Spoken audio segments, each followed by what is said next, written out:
Today is December 18th, the year of our Lord, 2020, and I am not having fun. No, you let that upbeat intro music fool you, didn't you? I've warned you about that. Your shoulders was moving, your toes was tapping, and you was like, maybe, just maybe, some fun was being had. Wrong. I'm not having fun. This Christmas shit is coming up on us. I don't really fuck with it too much. You know what I'm saying? It's just one of those things. It is what it is. It's like, hey, I know this is coming every year. That don't mean I gotta like this shit.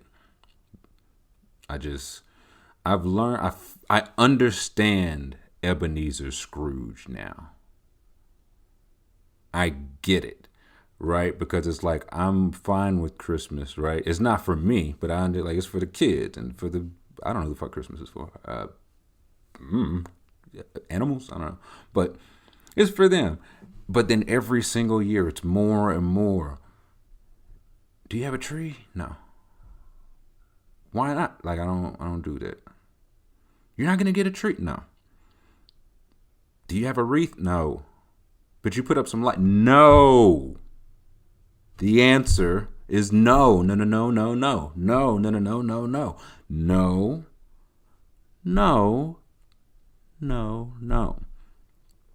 Right? I don't run up on people, you know what I'm saying? Be like, hey, what are you doing for Arbor Day? Do you have your arbors? Are you going to hang up your arbors? Are you going to put some arbors on your door? Just leave people be. You know what I'm saying? People got their reasons. And every year they lay it on thicker. Oh, you got to get some garland. You don't have any garland. Why the fuck would I have any garland? Like, you know what I'm saying? Why? Why would I have any garland? Like, I don't have no wrapping paper. I can't wrap gifts. Why would I have wrapping paper? I don't know how to wrap gifts. You'll get it in a gift bag or I'll just hand it to you. Like, here, you know what I'm saying? Here you are. But no, there's no fun being had in the Ebenezer Whiskers household. I don't have a segue. Giannis resigned. Isn't that something? Couple of things. So Giannis resigned with the Bucks. 5 years, $228 million. That's $45.6 million per. A lot of scratch. It's his third contract. Again, his rookie deal. He's just coming up off his first extension, and this will be his third NBA contract. Paul George re-signed the Clippers last week, an extension $190 million over 4 years. That's $47.5 per year. This is his fourth contract, so I get that, right? Paul George has been in the league longer. It's his fourth contract. I get that his contract is more per year than Giannis's, but I don't because Jesus Christ, man, like what's the point of Supermax? If you're like a homegrown star that won a defensive player of the year and 2 MVPs can't get paid more than fucking Paul George. You know what I'm saying? I don't care how many years he's been in the league. He didn't win. If he won back-to-back MVPs, he didn't. He shouldn't be making more a year than Giannis if we're really going to call this the Supermax. Or I think the designated player. You get designated to make less than playoff P. I'd fire my agent. We'll get to that. But Second thing about this, Giannis's contract, so he gets 39 million first year, 42, 45, 48, 51. Why does Giannis need a raise? Like, you know what I'm saying? Like, I get time value of money and all that. So, Econ 101, Twitter can please leave me alone. But he ain't doing like an annual, like, listen, Giannis, it's 39. You're coming for your annual review. You'll talk to Bud. We'll see how you work with your teammates, and we can bump it up to 42. No, he can never go. Like, why? I don't understand. I don't make it decrease, right? Make it even. I don't know because this is. It won't matter now because Giannis will be like 30 at the end. But this is the shit with like Harden, Russ, all these deals. They go up, and it's like, why? Why do I have to pay Russell Westbrook $47 million at the end? Can I pay him $47 million? Is he gonna say no to that? Is he gonna say no? Probably. But come on, man. Yeah, let's stop the cap. Raise, cost of living raise for Giannis or any contract. Third thing, as someone who said that I hoped he left Milwaukee if it meant he would stop wasting our time, I can say that I am legitimately glad that he stayed. Right? We'll see if it's the right move, but he likes the city, likes the area, the team, the front office. He's, found a spouse or a fiance, had a child. Saw things like he wants to, like a couple more championships, a couple more children over the next couple of years. It sounds like this is where he wants to be. And I mean, it's always nice knowing you can still ask out, right? But from the Bucks side, for their side, it is just that much more beneficial, right? He signed for 5 years. You can plan for 5 years. LeBron would stay, but he'd stay for 1+1, 2+1, 1+1. You know what I'm saying? So if you're trying to get guys to come there, it's like, hey, my deal runs 3 years. Are you going to be there in 3 years, LeBron? LeBron's like, hey, we'll see how the wind blows. You know what I mean? LA. But Giannis going to be there for 5 years. So I'm glad he stays. I legitimately hope he wins one there. Like, I'm all for the player empowerment, guys moving around. But I also really like guys doing it in one place. I really if Damian Lillard won one in Portland, that would mean more than, I don't know, this fake bubble ring. No, just kidding. But like the Dirk ring, like it just mean a little bit more. You know what I'm saying? If Jokic got one in Denver, if Embiid got one in Philly, I like it when guys stay there. So I really do hope that they get one. And over the course of this contract, I think they will. Like, if I had to place a bet right now, by the end of this contract, will he still be a Buck? I would say yes. And will they have won a championship by the end of this? I would say yes. So I only hope that he did it because he wanted to. Right? Like, by all accounts, he's legitimately like this, a nice guy, humble kid, came to this country with nothing. Now he's signing $228 million contracts. So I hope he didn't do this out of, not wanting to take backlash or be hated or anything like that. But at the same time, this is the decision that he made, so it's on him, whether he got pressured or not. He signed on the dotted line, so he's there. But more interesting than that, they showed a list of the biggest NBA deals ever. Okay, like the top 10 NBA deals in value. Because Giannis just signed 228. His is the biggest by over $20 million. Westbrook is next. Steph Curry's next. Anthony Davis is next after that. Like, that's the type of caliber player we're talking. So there are 10 players here. And as I look through, I'm seeing multiple regular season MVP awards. I am seeing no finals MVPs here. Some All-NBAs, All-Stars. And I'm also seeing Tobias Harris. Okay? And one of those things is not like the other. You know what I mean? So, forgive me, for having a little question about how the hell Tobias Harris got all this money. And not even in a, like, oh, he didn't deserve that. I get you deserve what you can finesse, right? You deserve, if they give you $180 million, that's what you deserve. So, did a little homework. last year, Tobias Harris, when he was still a Clipper, they offered him 4 years, $80 million. He said no. They traded him. He got an extra year and another $100 million on the deal. He got some good advice. Like Chris Middleton is the next worst player on this list here. And Chris Middleton has at least made 2 All-Star games, right? He got a 50-40-90 shooting season. Like he's good. Tobias he's fine. He's fine. He's got the 6th biggest contract of all time for like 17 points and 7 rebounds, man. Like they gave $180 million to Stacey Augmon. Like I was looking up in the All-Star voting last year, he was 12th. 12th, okay? He had the 6th biggest contract of all time, and he was 12th last year in All-Star voting for Eastern Conference players. For Eastern Conference front court players. It's very specific. For only Eastern Conference front court players, he was 12th. So that's not including the Eastern Conference backcourt players, the Western Conference backcourt players, or the Western Conference front court players. He was 12th within that quadrant, but he has the 6th highest contract of all time. And even though he went to University of Tennessee, I will always respect a good finesse. So I needed to know more about this finesse, more about who was this agent, who was this wonder kid that got Tobias Harris this deal. And imagine my surprise when I find out that his agent is none other than his own father. His father negotiated this deal, Terrell Harris. What a king.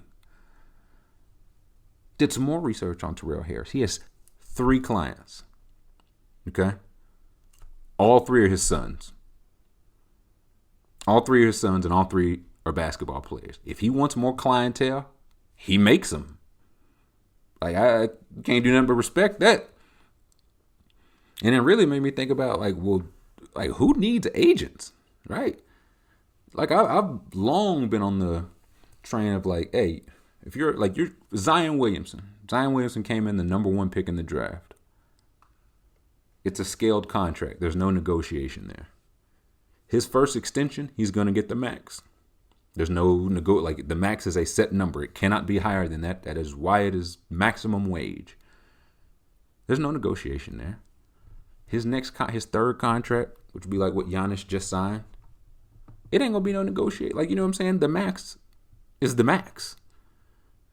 And we were talking about this a little bit online, and just some of the excuses I got for why players need agents. And now, of course, everybody's not Giannis, right? Like, if you were player, 5 through like 15 on the roster, you need an agent. And because this is not knocking agents, right? If you do your work and you get a guy playing a contract overseas in Lithuania, you get him a 10-day with the Rockets, a second 10-day, and he gets signed for the rest of the year. You was working, man. You don't deserve 4%. You deserve 40%. Shit. You was working. You know what I'm saying? Giannis, in the NBA, like player contracts, you can receive a maximum of 4% commission, right? You usually get more on endorsements, but you get 4% of commission. 4% of Giannis's contract is $9 million. For no negotiation. You understand? And people were telling me, it's like, well, it's so that he can focus 100% on basketball. Okay. Because when Giannis is not dribbling a basketball, he's pouring over his basketball. Like, he's just, oh my God. Oh, I need more. When is Magnavox going to call me back? I need more ads. They told me that. It's like, yeah, they handle all the endorsement stuff. And I've recently found out that there are player agents and endorsement agents. Like, the endorsement agents, they handle different stuff, which is another blow to player agents. But endorsement agents get 10 to 20%. James Harden making $200 million from Adidas alone. Like, do the endorsement agent get 10 to 20% of that? You wasn't with me shooting in the gym. You know what I'm saying? James, I'll do it for 9 to 19%. I'll cut your hair. I'll work by the hour. I'll drive you plate. Like, what's up, man? Whatever you find me, the lowest agent's commission, and I'll undercut it. Where the money reside? Where the money reside? Where the money reside? No.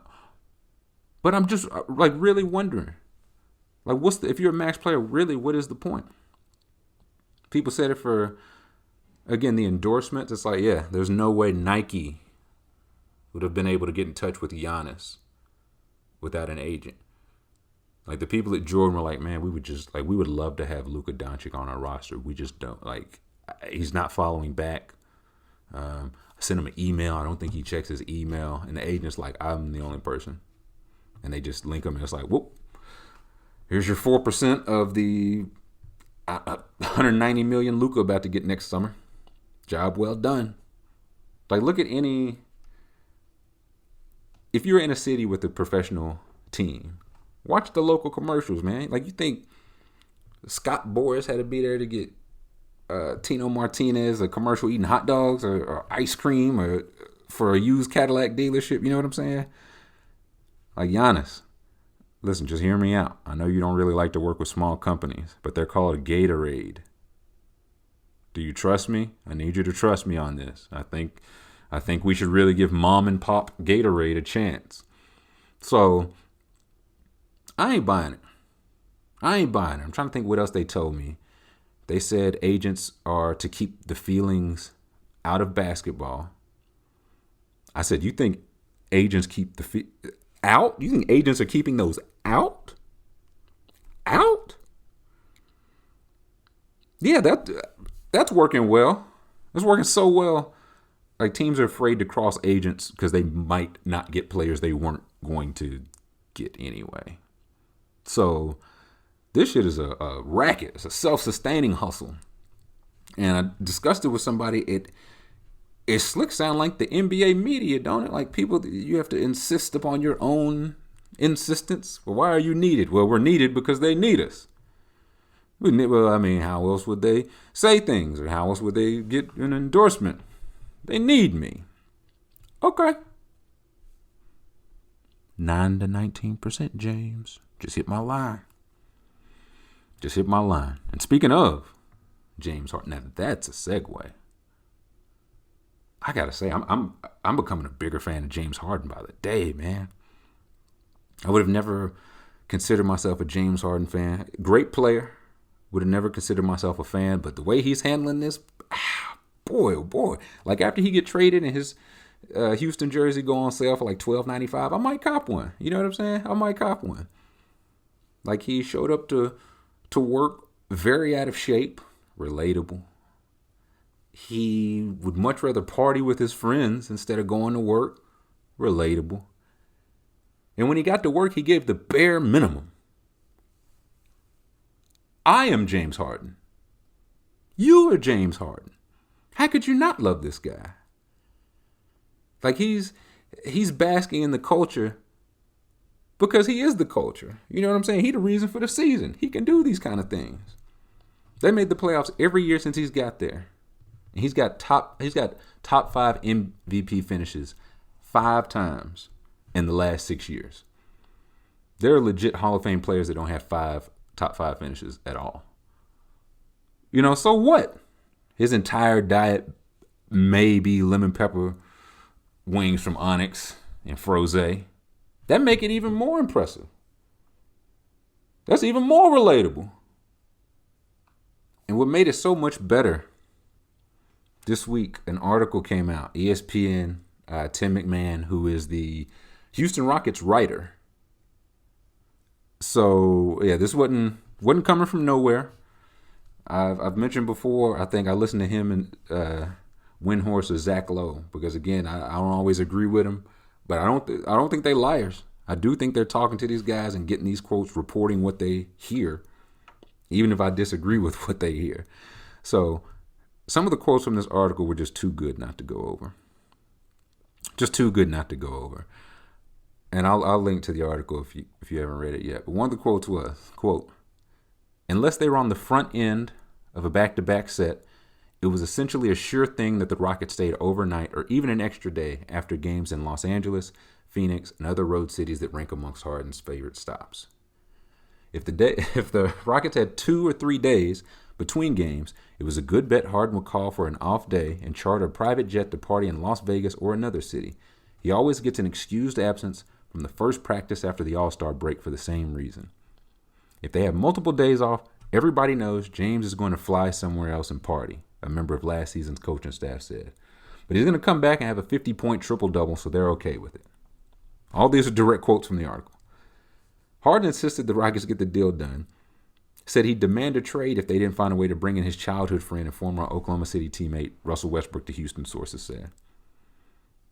And this is a little bit later in the article. Westbrook didn't tolerate tardiness. With the Rockets, scheduled departures were treated as mere suggestions by Harden and others.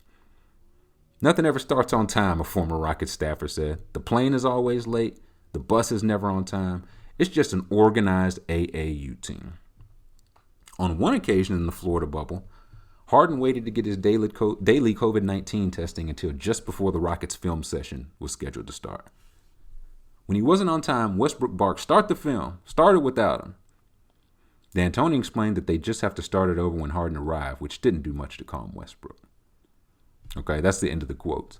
Let me just say, one, those are all very funny. And two, I blame James Harden for absolutely zero part of those quotes. Zero parts. Because, again, the coach said, hey, listen, he does what he wants. He come back and drop a 50-point triple-double. So what's the problem? What's the problem? On his off time, he does a lot of stuff, but when he's here to do the job he's supposed to do, he's literally one of the top 5 guys over the last 6 years. So what's the problem? And I'll say, it says scheduled departure times were mere suggestions by Harden and others. Okay, say their names. Y'all saying James Harden's name. You know what I'm saying? This ain't the James Harden and others. Who? Austin Rivers, say his name. Who? It's just nothing starts on time. It's an organized AAU team. Whose fault is that? The plane's always late. James Harden don't fly no plane. He let little baby do that. The bus is never on time. Okay. And again, Russ was like, hey, listen, started without him. And they were like, well, you can't really do that. Because James fucking Harden needs to watch tape, right? And again, I'm not saying it's great that he pushed his test back, but he pushed it back because he knew he could get away with it.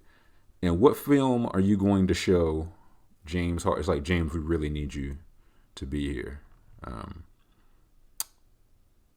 The part about giving a fuck on defense, we want you to see that on tape. So yeah, this is the culture that they enabled around him, and these are the consequences of that. McMahon, he put the quote again in the article. He's been saying it for a while. It said, the Rockets said they are willing to get uncomfortable. Well, nothing says we're willing to get uncomfortable like trading your all-star, all-NBA point guard for a guy that hasn't played in 2 years to recoup one of the 4 draft picks you traded to get the all-NBA guy.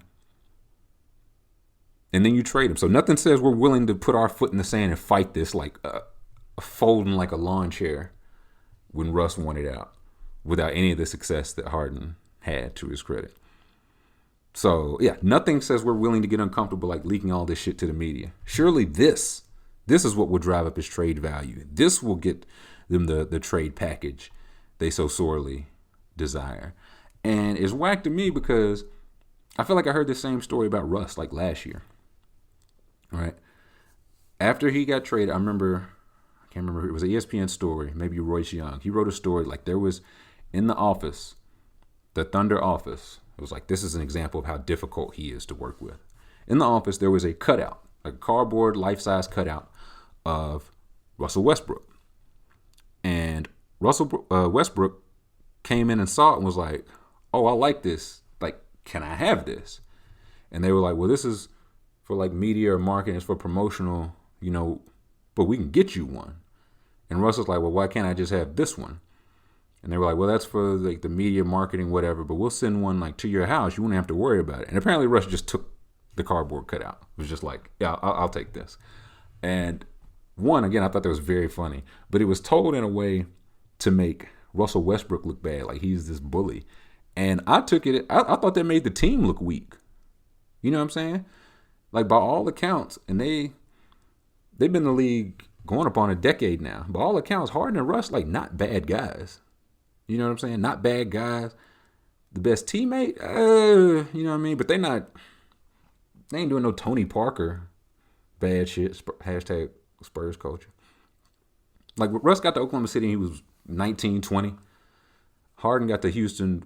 He was a little bit older, but he was coming off the bench, man. He just wanted to be paid like a starter, and he was. So whatever culture happened after them guys got in the door, that's on you, not them.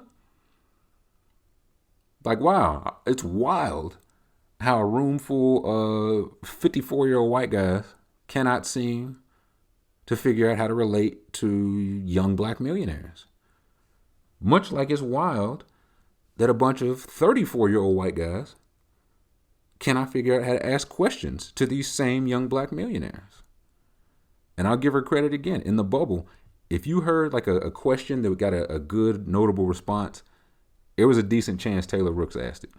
And the reason that she got good insight out of Fred VanVleet, Jonathan Isaac, George Hill, I think Myers Leonard, a couple more guys, is because she knows to tailor the question, no pun intended, but tailor the question to the athlete.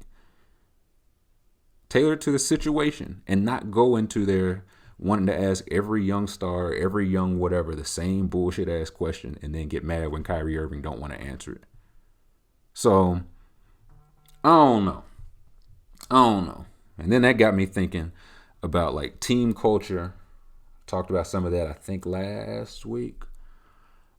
And I start to think like maybe part of team culture, like Miami team culture, of course, is getting talent, but part of Miami culture, maybe, just me, is having that Udonis Haslem, having Alonzo Mourning still in the front office, Shane Battier still in the front office.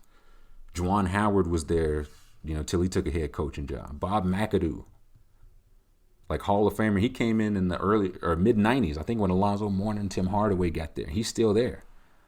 Like maybe having that go-between so this stuff don't get out of hand. Maybe that's the culture. I don't know. But one more thing about Harden to piss me off, and we'll move on from that, is there was a podcast, and Kevin Arnovitz is a writer, good writer for ESPN, writes NBA. And they were talking about, Harden, is he going to get traded, all this, blah, blah. And Kevin Arnovitz asked, like straight face, he was like, are we sure, is James Harden a positive value player when he's 34 years old, when he's 35 years old? And he was saying, okay, he'll be worth his $40 million this year, but will he be worth it next year? Listen, James Harden is 31 years old right now. Okay. Why are we talking about what he's going to be when he's 34, 35? Like, you know what I'm saying? Like, I hate that about the NBA. 4 years, 4 years is an eternity in the NBA. We heard it about Russ and Chris Paul's deal the second they were signed, and they've each made all NBA all of those years, right? When it gets bad, if it gets bad, hey, then we'll cross that bridge when we get there. But we're talking about James Harden, dude, coming off, I think, 3 straight scoring titles. It's like, well, is he going to be an asset in 4 years? Like, what the fuck are you talking about, man? I can tell I'm in a bad mood. I say the F word a lot when I'm in a bad mood. I'm sorry, Mom. Like Jimmy Butler was in Chicago 4 years ago. If we're talking about like 4 years from now, let's look at 4 years ago. Isaiah Thomas was all NBA. DeAndre Jordan was all NBA.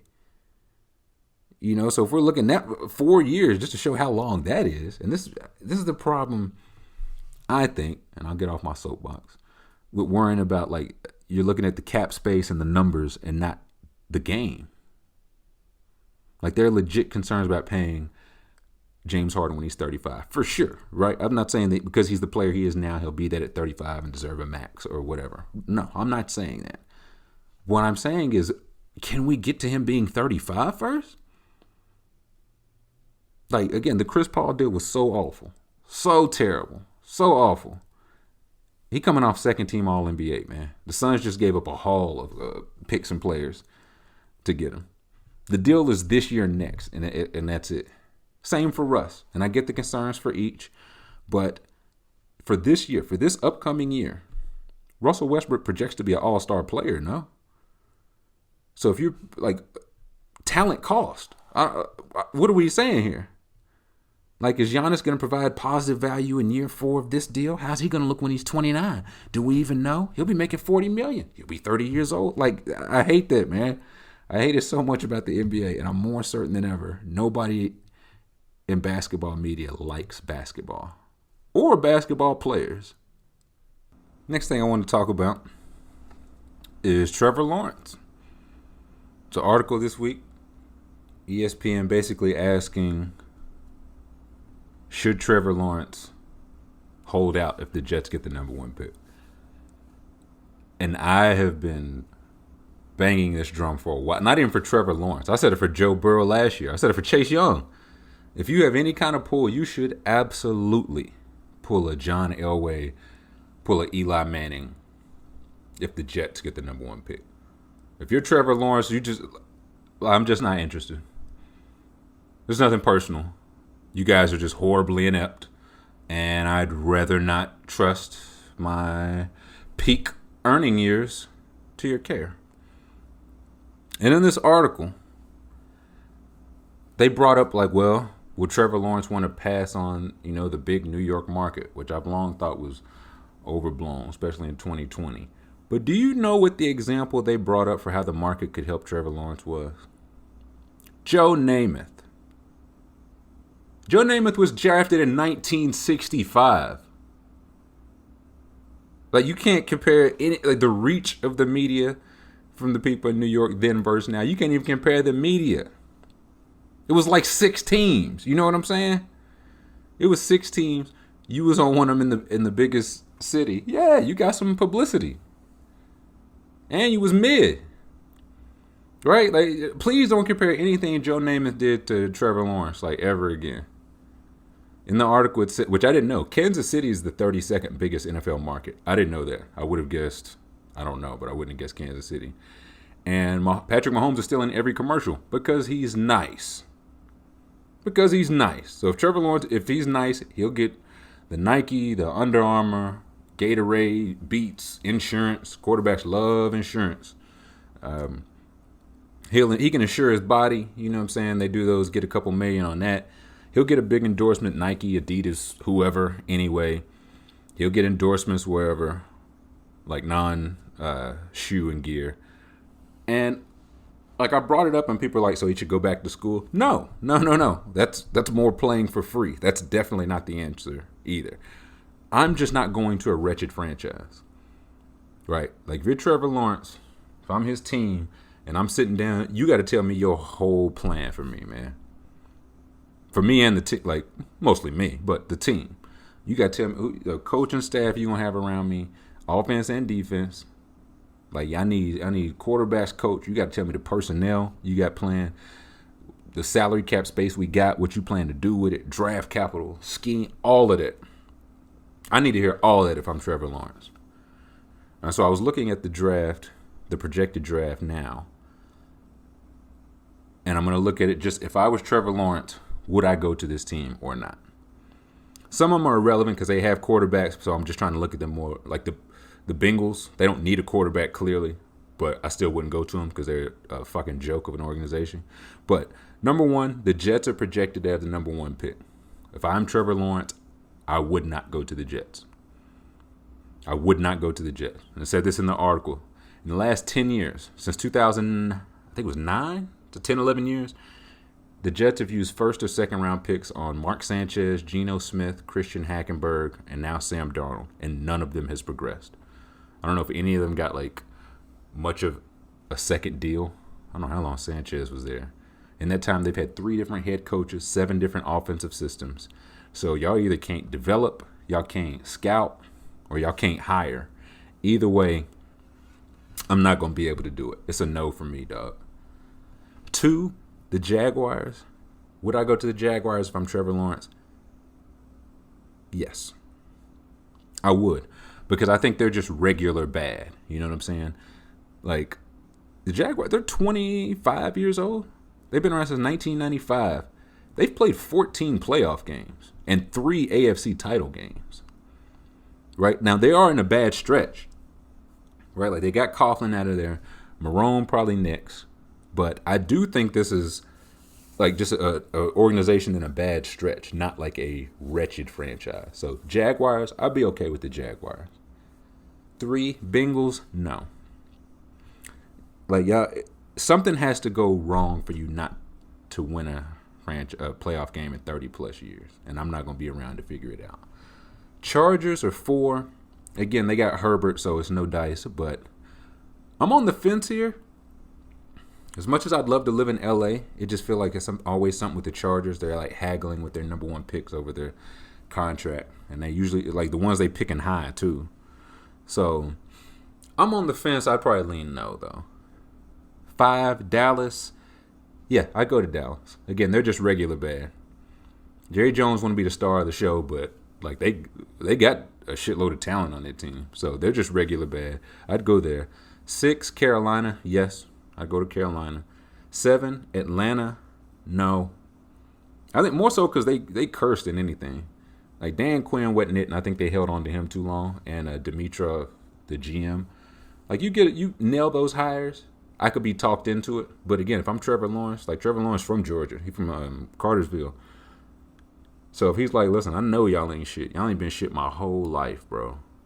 So you got to tell me, okay, y'all got Eric Bieniemy. You gonna get my quarterback coach from college? Okay, I said, Julio Ridley some weapons.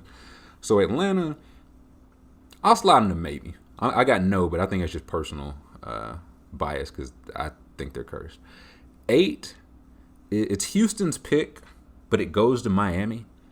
And Miami, I think, is the best example of this. Like last year, Miami was just regular bad. Like they were bad and had a plan. They had their coach. Their coach had his specialty. They got the defense together. They accumulated draft picks. And this year, they're 8-4, 8-5, something like that. Like they're fine. They were just regular bad last year. Houston, I could be sold on Houston just now that Bill O'Brien's out. Like again, tell me your plan. And again, of course they won't because Deshaun. But tell me your plan. Who's your coach? Who's your what are y'all bringing in? What do y'all got? Are y'all going to trade anybody else? Are you going to trade DeAndre Hopkins again, even if you don't have him? Are you going to trade Deshaun Watson for a running back? So I'd go to Houston. 9, Philadelphia. Yes, I'd go to Philadelphia. Again, I just think they just paid the wrong quarterback. 10, the Giants. I would go to the Giants. 11, the Lions. I would not go to the Lions. That's a team. I don't think they've won a playoff game, I think, since like the 50s. Again, you have to actively be doing something wrong. That's not an accident. You don't accidentally not win a playoff game in the NFL. Especially like the NFL, NBA, you could say, hey, stars ain't going to the smaller markets. They're not going to cold weather. NFL, bro, if you got cash to spend, Lions could get Aaron Donald tomorrow if they willing to give him $100 million guarantee. So, no, it's a no for me. San Francisco's 12th. I would go to San Francisco. Denver's 13th. Yes, I would go to Denver. And the last one, because I think everybody else after that's pretty confident, is Washington. Washington football team is currently 14th, and that's a no from me, big dog. It's a no from me. Now, I do think they're trying to take some steps, like change the name, trying to shake up the culture. But as long as Snyder's there, it's a no for me, dog. It is a no for me. Because if I'm Trevor Lawrence, my entire job is to get that first contract extension. Like it really don't matter what happened after that. Right? You play them 10, 12 good games, get that extension. And it happened like Dalton, Derek Carr, Matt Stafford, Jared Goff, Carson Wentz. Any of these cats. Like, you know what I'm saying? Once you get that 120, 130 mil, who cares, bro? And what stink, like Sam Darnold's not going to get that, right? He's not going to get that. Is it all on the Jets? No, not at all. But with that kind of ineptitude, I wouldn't take any chances. And if I'm Trevor Lawrence, please pull a Eli, man. Like nobody, the only people that hate Eli, like do Chargers fans hate Eli? Do Colts fans hate John Elway? Do they even care? Do you care if they care? Ask out, brother. Ask out. Next thing, I wanted to get to this, but it was a question asked, so I just linked those together. Pele asked, a player passed out on the court during a pandemic, and the sports world kept it pushing. Do you find it more uncomfortable than ever to view college sports with the exploitation being so blatant? And the story he's referring to is Florida Gators basketball player Keontae Johnson. Last Last Saturday they played Florida State. He has like a crazy dunk in the timeout. I don't know if they were going to timeout or coming out of timeout. Collapses on the court. So his fellow teammates are emotional, as they should be, because they are 18, 19, and 20 and 2, you know what I'm saying? And they just saw their 18, 19-year-old teammate collapse, right? Like, it's one thing, oh, man, he went down, ACL. He turned the ankle real bad. Who knows? Collapse. You don't know what is going on. And they finished playing that game. I'd expect that in football, because football, we know football don't care about you. You know what I'm saying? Basketball is a little bit more intimate, right? Like, when somebody get knocked out cold in football, that's a further way to see. They got all the gear. You can huddle around. Basketball is so bare, man. So bare. And I know it was a long time ago, but like Hank Gathers, it happens more often than Hank Gathers. He just feels like the biggest one. And I 100%, it's not hindsight at the time, I do not think they should have finished that game. I think that's a disgrace that they finished that game. I think they failed every single one of them kids, which is not surprising. Like Pele said, the exploitation is so blatant now. So I got to say, I find it's been harder I feel like watch all sports. It ain't even just college, but like I just ain't got it for sports this year. You know what I'm saying? This is by far the least NFL I've ever watched. I haven't watched a single second of preseason NBA. I don't think I've seen any college basketball or football outside of UK. Like, I watch my team, and I used to watch like the big games. Now I don't care. So yeah, it's just all sports, man, that I'm just don't have that desire to anymore. But Keontae Johnson, he's just now, as of Thursday, he's in like stable condition. His family said, he FaceTimed the team. He was laughing and all that. But he was in critical condition for like days. He was in a medically induced coma, which from what I understand, that it's not as bad as it sounds. Like, medically induced comas can be good, but it ain't like we're going to put you in a medically induced coma and you're going to come out 6 inches taller. Come out with $100 million in your pocket. It's never that good of news. And he allegedly had COVID this summer, tested positive with some teammates. And what I really hate about this is if him, collapsing this, whatever, I don't even know, episode, whatever you want to call it, if it is related to COVID, nothing will change. They'll just say it was COVID, and we see how that is going. Nothing has changed outside. And if it wasn't COVID, it'll be like, well, nothing will change. What can you do? It wasn't COVID. What do you want us to do? Take care of these kids? And they don't know the cause yet. But just in reading, one of the things that keeps coming up that I've seen is myocarditis. And again, I'm not a doctor, but I do know root words. I know itis is inflammation, and I know myo or myocard is heart. It's inflammation of your heart. Inflammation of your heart muscle is one of the side effects, one of the potential side effects, I should say, of COVID. And this just feels like such a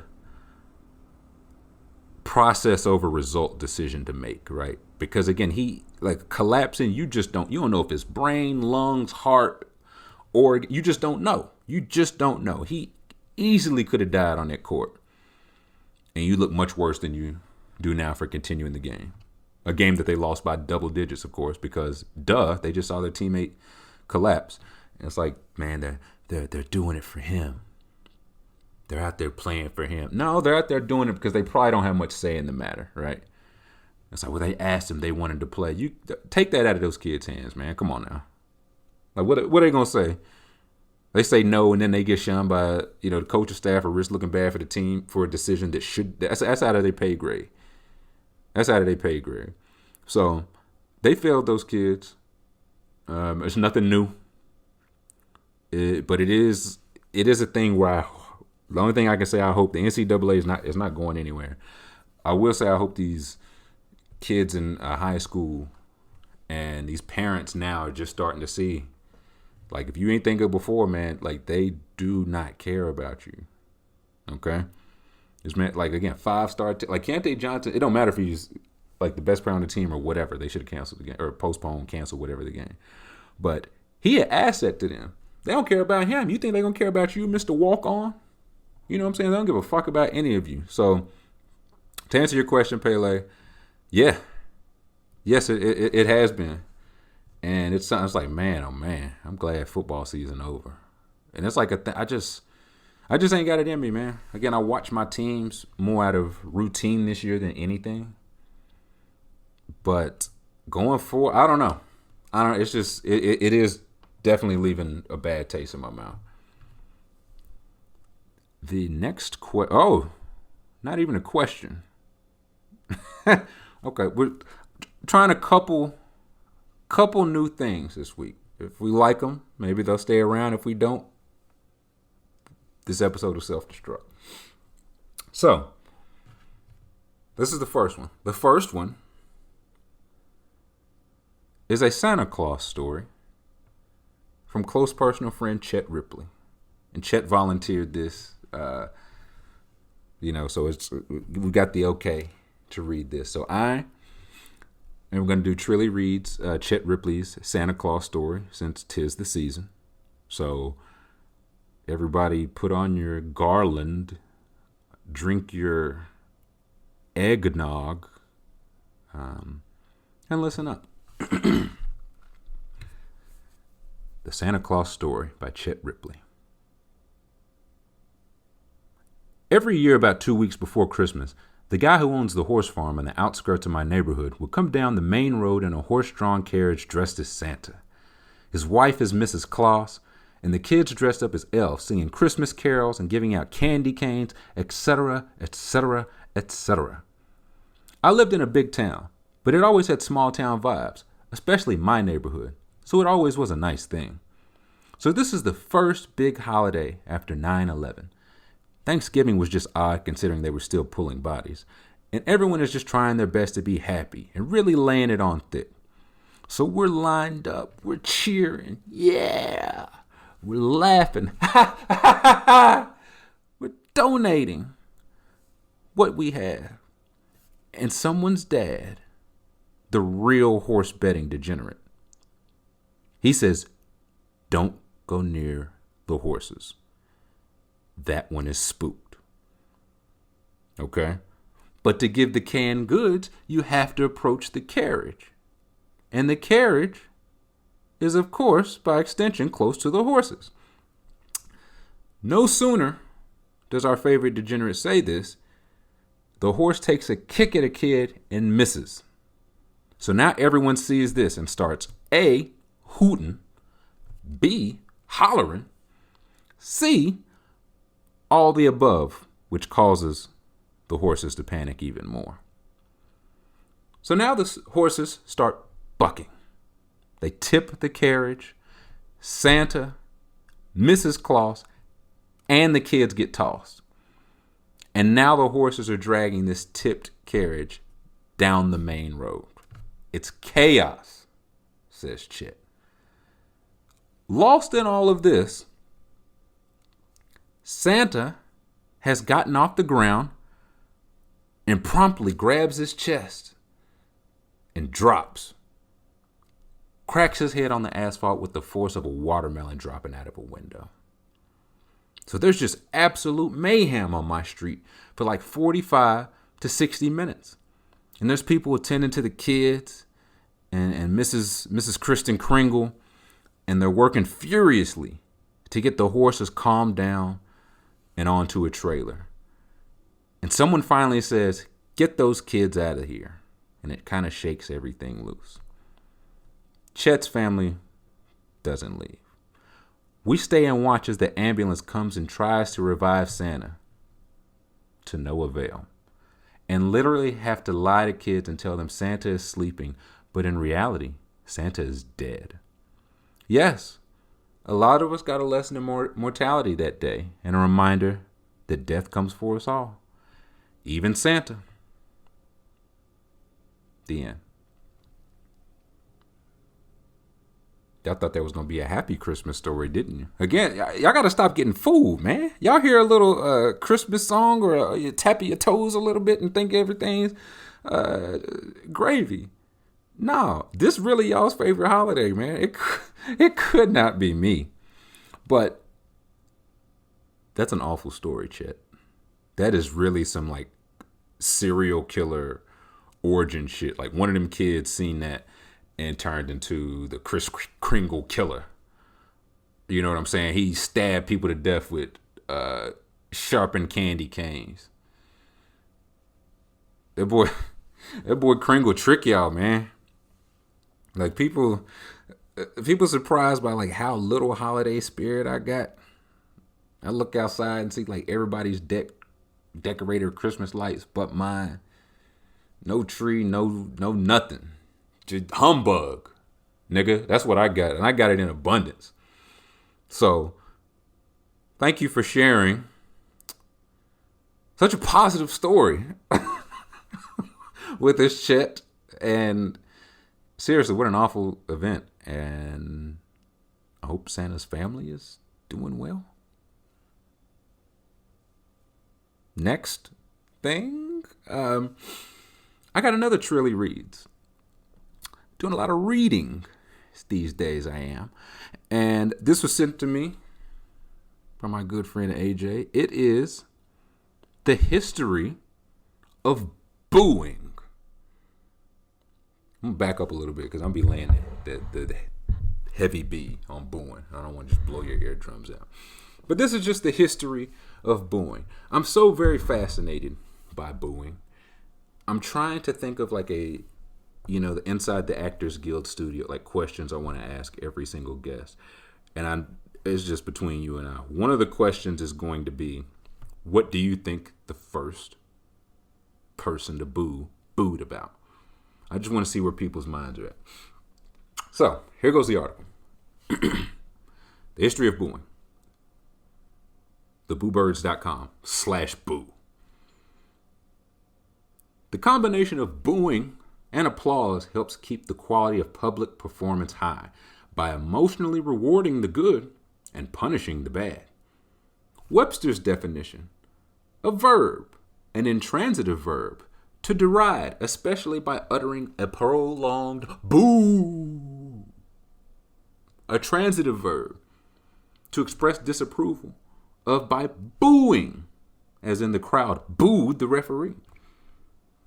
Booing is the act of showing displeasure for someone or something, generally an entertainer, athlete, or politician, by loudly yelling boo and holding the ooh sound, or making other noises of disparagement, such as animal noises, usually the sound of a donkey. The sound is usually accompanied with one or two hands giving the thumbs down sign. If spectators particularly dislike the performance, they may also accompany booing by throwing objects on stage, though the objects aren't usually meant to physically hurt the performer. Booing performance has a very long history. The first written record comes from ancient Greece. At the annual festival of Dionysus, in Athens, playwrights competed to determine whose tragedy was the best. Dionysus is commonly thought to have been the son of Zeus, the most powerful of all the Greek gods and goddesses, and, a mortal woman. He was the god of grape harvest, winemaking and wine, a ritual madness and ecstasy in Greek mythology. 4 times a year, the Athenians and citizens from all over Greece would gather together to worship Dionysus. The largest and most prolific of these festivals was the city Dionysia, or Great Dionysia, which was held in late March through early April. Here the Greeks would sing and dance and revel in a state of madness and worship of the god. Goats were sacrificed in his honor. Men would dress up as satires. Large amounts of wine would be consumed. When the democratic reformer Cleisthenes came to power in the 6th century, audience participation came to be regarded as a civic duty. The audience applauded to show its approval and shouted and whistled to show displeasure. Gladiatorial games were introduced to Rome in 264 BC when the sons of Junius Brutus honored their father by matching 3 pairs of gladiators. Audience participation often determined whether a competitor lived or died. The crowd decided by booing or cheering the wounded gladiator, or by yelling "miss him" or "mite," which means release or send away, as a gesture of mercy, and conversely yelling "iguala," to kill. However, the final decision, and this was not made by popular crowd appeal, and was usually left to a single judge or editor. Next taunts or mutual abuse without any warrant of hate and applause, unsupported by affection. The perversity of it all. They love whom they lower. They despise whom they approve. The art they glorify, the artist they disgrace. It's a quote from De Spectaculis, written somewhere between 197 and 202, describing the gladiator games. While people have expressed displeasure publicly since ancient times, the English word boo was first used in the 19th century to describe the lowing sound that cattle make. Later in the 1800s, the word came to be used to describe the disapproving cry of crowd. Hoot, another onomatopoeic English word, was used as early as 1225 for the same phenomenon. Ancient Greek and Latin both contain words resembling boo that mean to cry or shout aloud, though there is no known etymological this article got some words on it. Connection to the modern English word. The booing and crowd behavior in some instances extend to hissing, groaning, hooting, and pelting with objects, often rotten vegetables or fruit, but sometimes stones as well. Since the beginning of organized sports, booing has been part of the behavior of fans. Entertainment events also where booing has been an acceptable form of audience response to a poor performance. The practice has in recent times come under criticism. The opinion is often expressed that to boo a bad performance is unkind and it demonstrates a lack of sophistication. However, the counter-argument goes that the combination of booing and applause help keep the quality of public performance high by emotionally rewarding the good and punishing the bad. Fans that boo have come to be known as boo birds. Fans boo to vent frustration and disappointment. It makes them feel better. Fans can vent their frustrations at games, events, players, entertainers, politicians, in a public forum. They can't do this anywhere else in everyday life. If they acted out at work or home in the same manner, there would be serious consequences. Credit to Sonia Smith of Slate Magazine. Boy, oh boy. I gotta say, how do you mishear moo for boo? Were they saying moo or boo? I was saying moo. And if booing is so good, well, I do think it should not just stop public forum. Like if you do a bad job and you just get booed, wouldn't that inspire you to do better? Maybe that's why we're not better as a whole, because we don't get booed. When it was life or death, if you got booed, you died. Right? Like say you at Subway getting you a sandwich and they mess it up. Boo! Boo! Hiss! Hiss! Hiss is what they say. I bet you get a good sandwich the next time. I guarantee you would get a good sandwich the next time. And now we will jump into our questions. Our first question. It would be a real shame, a travesty even, if we got a deep dive on the Cleveland Spiders roster on this week's Fun Report. And it leaks to a tweet from Franzke, L.A., Franzkela.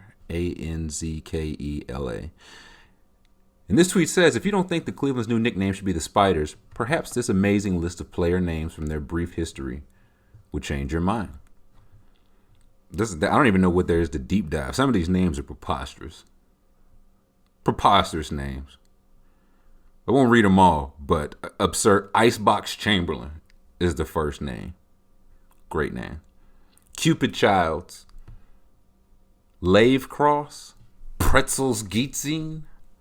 Mortimer Hogan. Cowboy Jones, Sport McAllister, Chippy McGar, Ollie Pickering, Louis Sockalexis, Patsy Tebow, and Pussy Tebow. No relation. And I'm not kidding. Looked it up. No relation between Patsy and Pussy. Jim Toy, Peekaboo Veach, Jake Virtue. I know he was no fun. Highball Wilson, and Rasty Wright. Why did they ever stop being the Spiders is my question. From the logo to Icebox Chamberlain? Come on, man. You know they do the jerseys where you get to wear your nickname and you put whatever on it. Imagine they brought out the Spiders jersey and they brought back the retro Icebox and you just put Icebox on the back. Come on, man. Come on, man. Put Francisco Lindor in that. Does he still play for the Cleveland team? Put Carlos Baerga in that. Robbie Alomar. Kenny Lofton. Give me the Mortimer Hogan jersey. Sport McAllister. So what do we call you? He said, just call me Sport. Like what? Patsy and Pussy. The thing about the Tebow, it's Tebeau. And they're both spelled Tebeau. And there's no relation. And these guys are both playing in the 1890s for the same team. No relation. No relation. Peekaboo Veach is a good one. Highball Wilson. I wonder how he got that. But tremendous names. Tremendous names. And Cleveland's getting rid of that name allegedly. I can't even say good for them, right? It's been way too long. About time is really about it. But, they're going to spin into some new jerseys or something more offensive. Or I heard they might do the Cleveland Citizens, that's worse than the name they got now, man. My God. Go Cleveland Spiders, bro. Let's not overthink this. Icebox Chamberlain. My word. Next question. Is there any way you could talk about this article at all? I wish I was alive to watch Barry Sanders play, man. And the article links to a Banner Society. It's 44 things about Barry Sanders' 1988 collegiate season. And there's so many good tidbits in there. I'll link to this one too, so you can check them out yourself. But just some of my favorites. That year, he rushed for 2,850 yards total. And they won't even give him credit for an extra.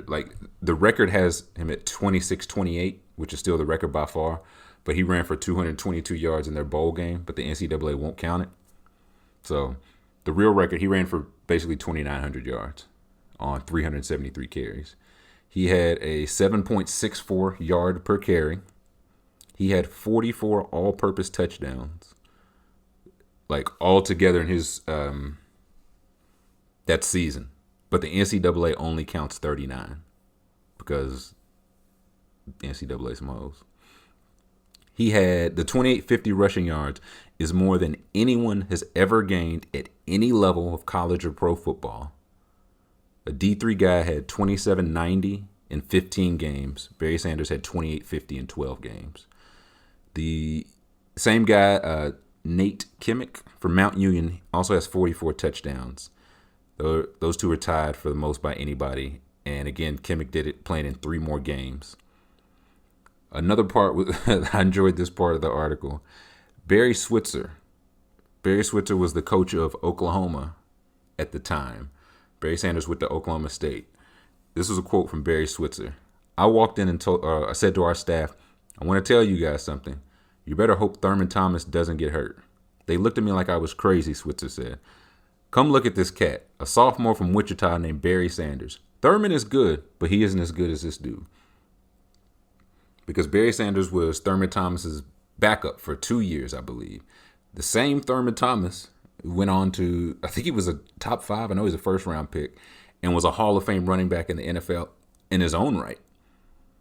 And Barry Switzer, I think he won 3 champion. They won. They might have been just coming off a championship team.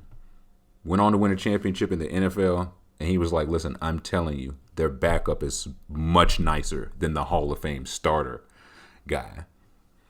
Another part was from Barry Sanders' coach, and he said we would let Thurman go and play the first 3 series, and then Sanders would go and play the next 3, and then we would let them alternate themselves. Jones said. And he said they handled it great because Sanders has no real ego to speak of, and Thomas does, but Thomas understood. Even he knew how talented Barry Sanders was. Like that's just wild, man. Like you take 3, he take 3, and then after that we just rock, paper, scissors. And Barry Sanders was just waiting to unleash the best college season by any position ever, best individual season, and just bided his time, just waiting it out. And the last thing, I won't read them all. Again, it's legit 44 tidbits for his 44 touchdowns. Highly recommend it. He has the record for most rushing yards over the course of 3 games, 4 games, and 5 games. And he doesn't have 2 games because I think Ricky Williams has that.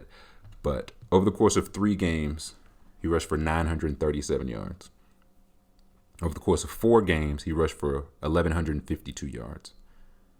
Over the course of 5 games, he rushed for 1,427 yards. In 5 games, he rushed for 1,400 yards. 5 games. Right? So the question posed, it said, I wish I was alive to watch Barry Sanders play. Listen, I wish you was too, Daddy-O. Barry Sanders is by far my favorite football player of all time. Like, by far. And y'all know how much I love Moss, I love Vic. But Barry Sanders is comfortably ahead of those guys. And he was unexplainably cold, inexplicably cold, right? Like to this day, nobody I've seen, nobody, college, pro, nothing, like nobody reminds me of Barry Sanders because they're like nobody runs like Barry Sanders. You know what I'm saying? Like there's no, right? Like Kobe was a prototype of Jordan, and these guys now are prototypes of Kobe. There was no prototype after Sanders. Like you can't replicate what he did. And like short, stout running backs, they try to say you got the Barry build. You might have the build, but you don't have the quick feet. You had the quickest feet I've ever seen, but would legit lift weights with the linemen. Like was just that strong, like 5'8", 205 or something, like all muscle. And like you can't. I think another mark for greatness, you can't replicate it in a video game. Like when you're playing, even as Barry Sanders, or if you have a running back that's like all 99, even if you're juking and all that, you're still not running the way Barry Sanders was in real games. So he's a guy, I every once in a while I just sit and watch 10-minute highlight of Barry Sanders. Like no problem. No problem at all. So thank you for bringing that up because I've always, literally always got some time to talk Barry Sanders. The one running. Nah, never mind. Next question. Never mind. I was almost going to say something crazy. Outlandish, even. Next question. It's from Comrade Tony B. What up, Tony B? Trilly, please add the name Todger Strunk to the next deep dive. I don't even know what there is to deep dive, but I can't get that name off my mind. Todger Strunk, if you're unfamiliar, Jack Nicklaus's granddaughter or great-granddaughter, the boy's old, just married a man named Todger Strunk. And I like just looking at that. Y'all remember y'all used to watch like Entertainment Tonight? They'd be going to a commercial. They'd be like, this actor off Gilligan's Island turns 64 today. And they just show you the scrambled letters and you got to unscramble it and you come back and it unscrambles the letter. And it was Jim Neighbors. Somehow they got Jim Neighbors out of Todger Strunk. But that's what that name looked like. Like you just tried like, Roger Rump? Who the fuck is that? That's what kind of name Todger Strunk was. I don't know how true it is. I heard that his dad's name was Roger. And his other dad's name was Todd. And they just combine, I don't know, a portmanteau of words. And it's really just there's nothing to deep dive. I'm just amazed. I would love to know his middle name. But this is a name like it feel like one of those if you came over on a boat on Ellis Island, right? And name Todger Strunk, and they'd be like, nah, you Todd Sanders now. You know what I'm saying? That's one of those like, let me think. Nah. You Timmy Sandbucket now. That Todger Strunk, we'll turn your boat back around, Jack. Send your ass back to Scandinavia. Next question is one of the things we're doing, trying something a little new here. This comes from Hurricane. Hurricane says, Trilly, me and Scuba have a podcast idea. Give me and Scuba 5 minutes on future fun reports to discuss any topic you or the Cord picks. After making sure we have the proper equipment, understanding of your desires, of course, Trill. Think of it as a way for you to potentially load manage, should the need to do so present itself. Willing to accept the wink veterans minimum to start? And also, me and Scoob are both vets, so you would also be supporting the troops. Well, you should have left that last part out. No. Yeah, Hurricane asked me this. I said, okay. I said, if you shoot it to me by, this is Wednesday. I was like, if you get it to me before I record, it'll go in, we can start this immediately. So, without further ado, I will insert the clip exactly as they have put it. There will be no edits, unless I see an opportunity to cut something up and make one of them say something bad. But alas, a bridge will cross once we get there. What's up, everybody? This is Hurricane haven't exactly come up with a name for what exactly this is. Excuse me, but I have got 5 minutes or less to this kind of feels like a job interview, which is fine, completely fine. Supposed to do this with Scuba. In fairness to Scuba, this was sort of a last minute kind of, basically what happened was I was talking about podcasts and what podcasts could come from the Discord a few weeks ago, and like making jokes back and forth. And then the other day I said something about, me and Scuba would probably, we should do one. And then we're telling jokes. And then I was like, hey, you know what? Let's ask Tyler about this. See if he can give us 5 minutes. I did not expect the quick turnaround, but we're here now, so it's no problem. I figured I introduced myself a little bit. As I said at the beginning, my name is Hurricane. I respond to Hurricane, sir, mister, and yeah, Hurricane. That's pretty much. I'm trying to see what all more details do I want to give. I live in the United States, allegedly, and I used to be a huge Cowboys fan, not anymore. I don't really have a team. I rep the Lakers. I don't bang the Lakers, but I don't bang with them, but I rep them.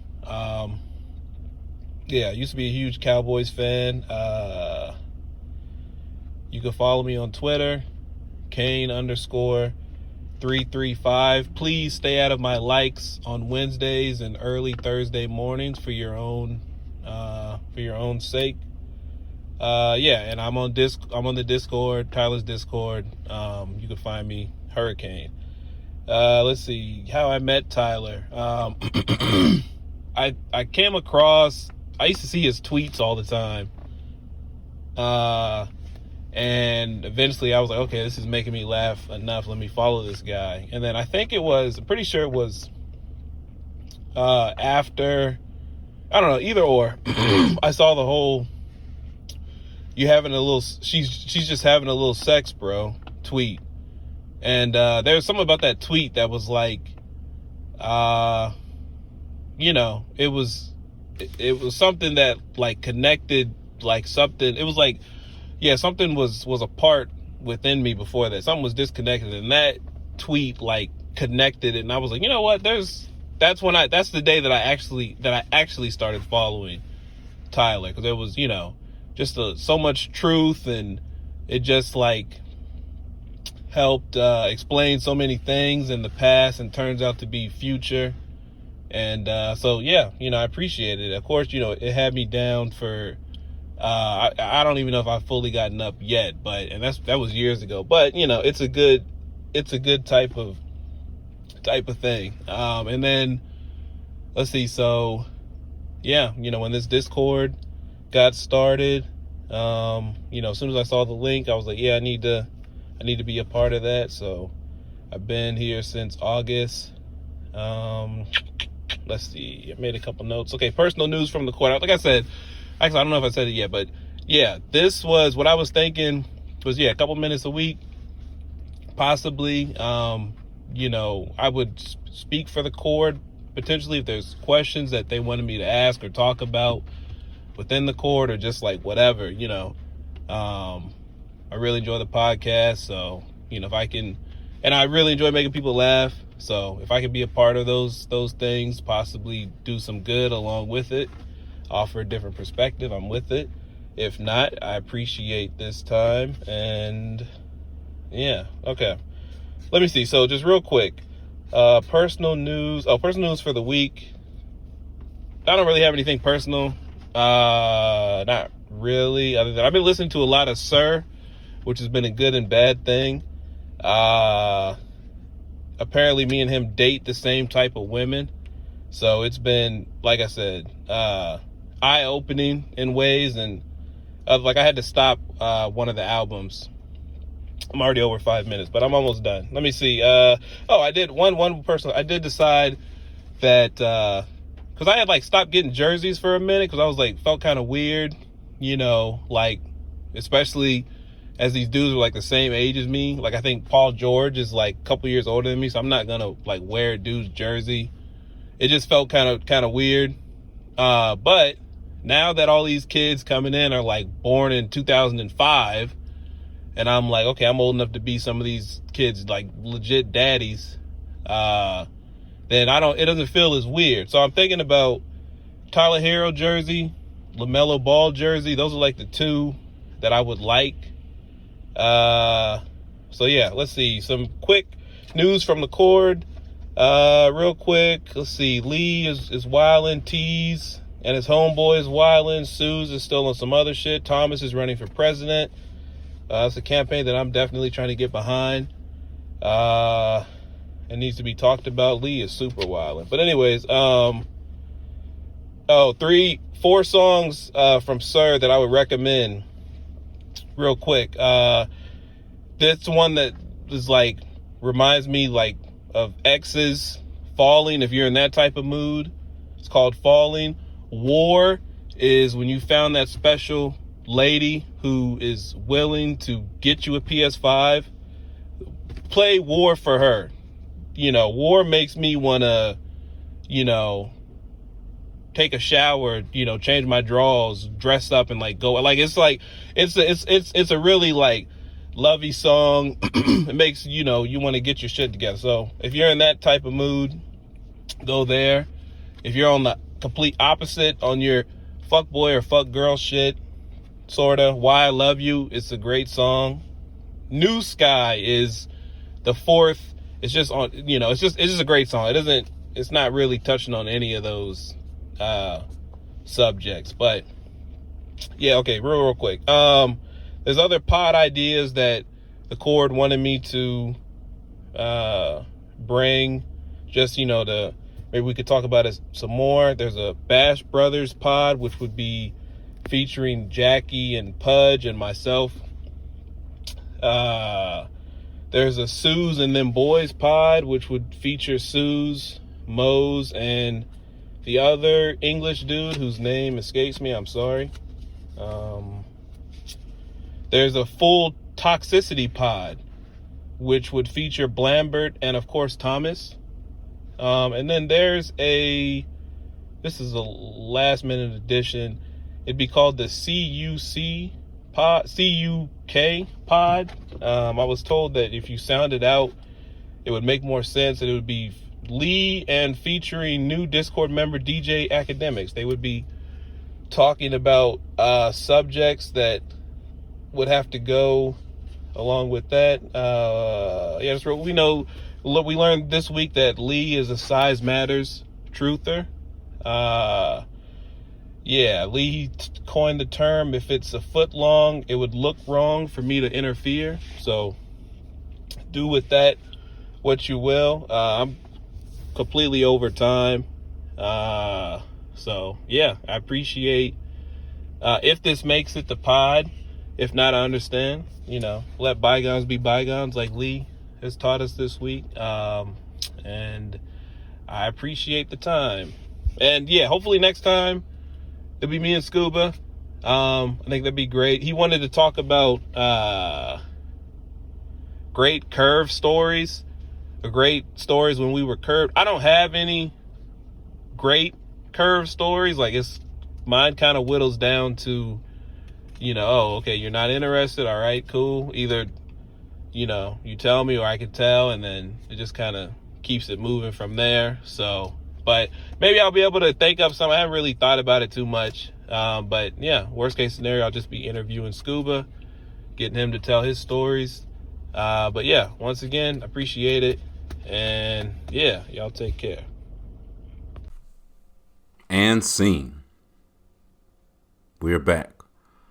Some notes on the first episode and last episode. Now, niggas ask you for 5 and then take 10, won't they? I just hope y'all see how easy it is to run over time.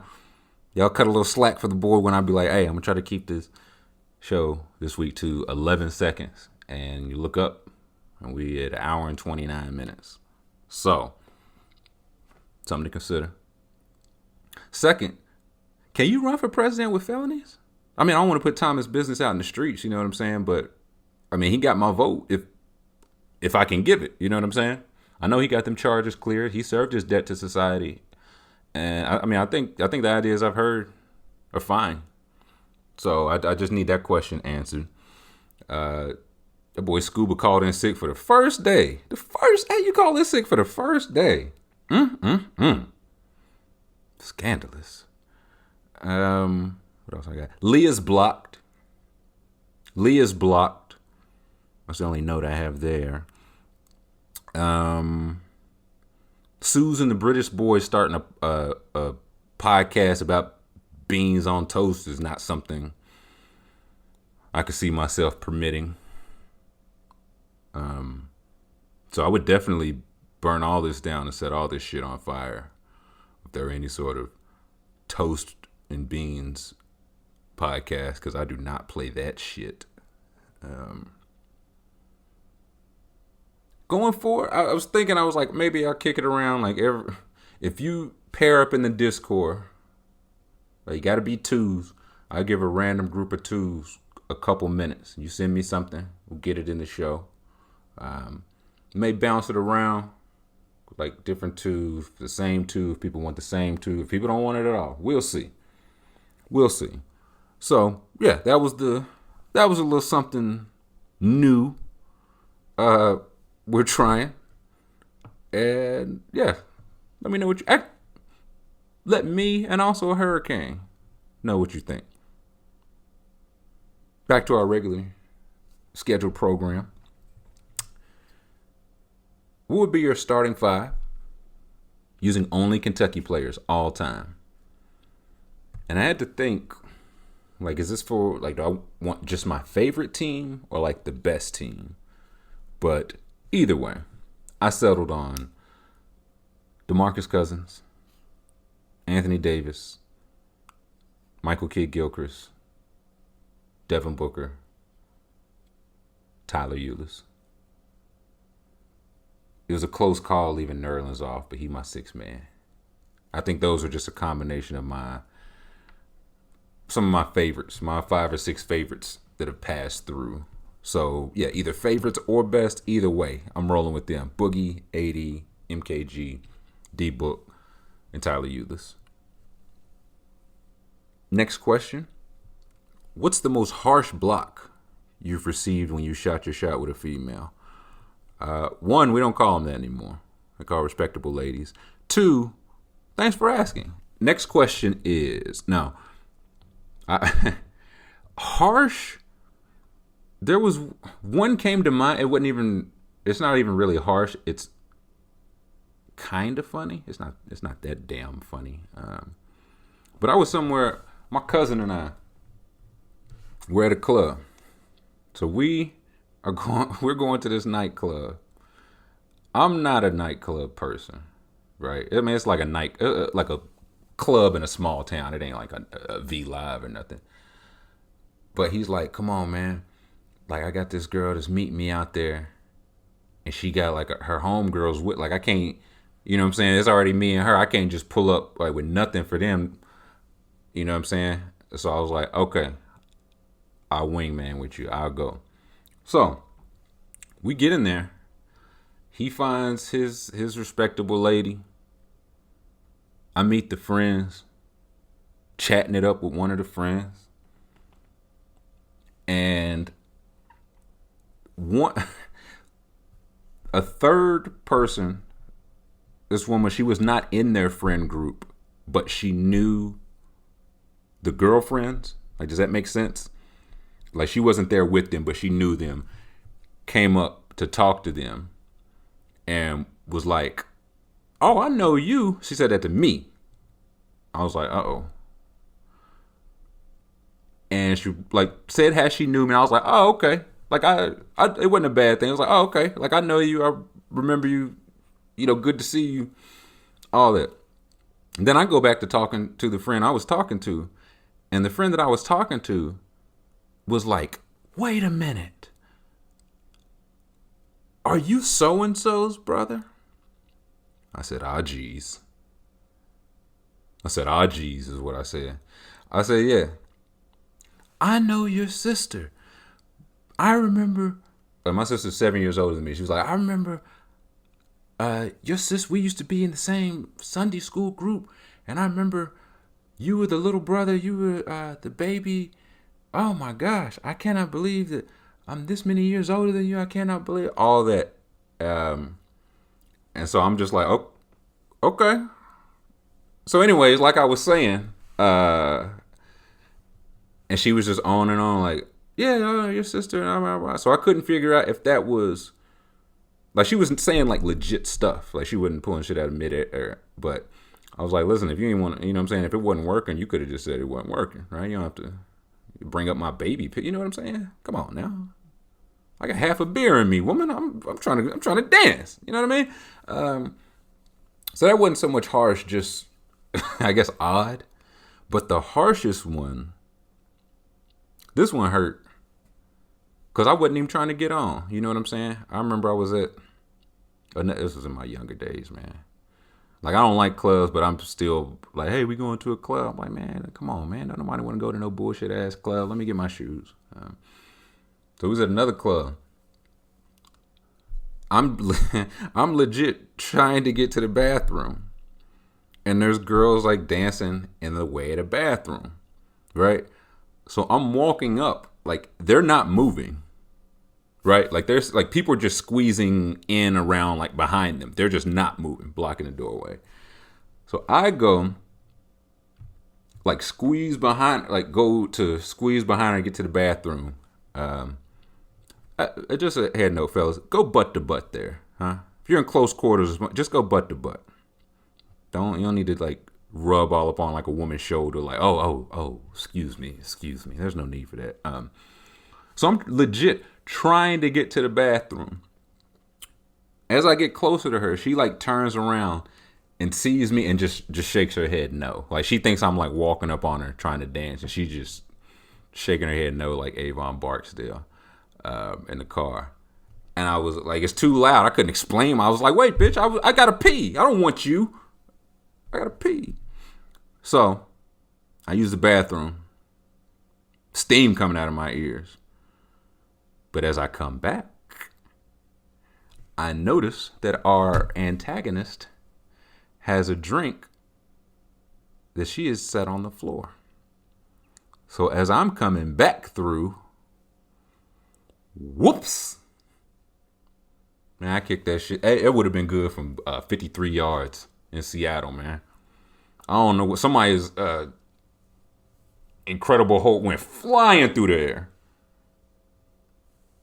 And I don't know if she's seen it or not. I don't really care. But I'm telling you, I kicked that cup good. I kicked that cup real good. So who got the last laugh, bitch? Next question. Next question is from Comrade Santafini. So can we get a ranking of pro wrestling tag teams / factions? Could include both in one list to not turn into a deep dive. There's so many good ones, man. These are like, I didn't even count these. These are just the ones that came to mind. Harlem Heat, of course. Booker T and Stevie Ray. The Dudley Boys, who made stuttering and interracial brotherhood funny. Hardcore Holly and his nephew, Crash Holly. Because those guys were, I used to love the hardcore belt. Because it was 24/7, man. Hardcore Holly be in the motel getting some shut-eye. And then comes somebody trying to pin him because it's 24/7. You talk about money on your head. Hawk and Animal, the OGs, or the OG tag team. The Steiner brothers, more so Scott, love Scott Steiner. New Age Outlaws, of course. Nation of Domination, there's a faction. NWO Wolfpack, gotta be Wolfpack. Because when Conan came in with the little hat and the red flannel shirt, only top button, man, you know we was only buttoning the top button of our shirt at school. Arriba la raza. I don't know what that means. And the Four Horsemen. I don't know what I used to love the Four Horsemen, man. Like, they just used to be out there just old and white and bald and big belly. And they would just dominate, man. Ric Flair, Arn Anderson. Like, I know they had a few people, like Barry Windham, Tully Blanchard. Chris Benoit was there. Dean Malenko, the man of 1,000 holes. And them just twisting the ankles off people's foot and just ganging up and just throwing up the foe. Oh, man. So tough. So tough. Like, it might be the new move, man. If you see me in a picture in 2021 and I ain't throwing up the foe, it wasn't me. Was not me. So those are my favorites. Another wrestling question. King JTR says, I know you've been running through Dark Side of the Ring, so I have 2 questions. 1, have you been enjoying it so far? 2, does it make you want to get back into watching wrestling? First question, how am I enjoying it? I love it. I am loving Dark Side of the Ring. It's, if you're unfamiliar, it's a show on Hulu. It's a Vice show, but I've been watching it on Hulu. I'm not sure where else it's available. And it's just old, behind the scenes, like wrestling tales. It's one on like Macho Man Randy Savage. It's a 2-parter on Chris Benoit. It's one on Owen Hart's death. I haven't watched that one yet. So I'm loving them, man. Like, this is like right up my alley. I remember these guys like growing up.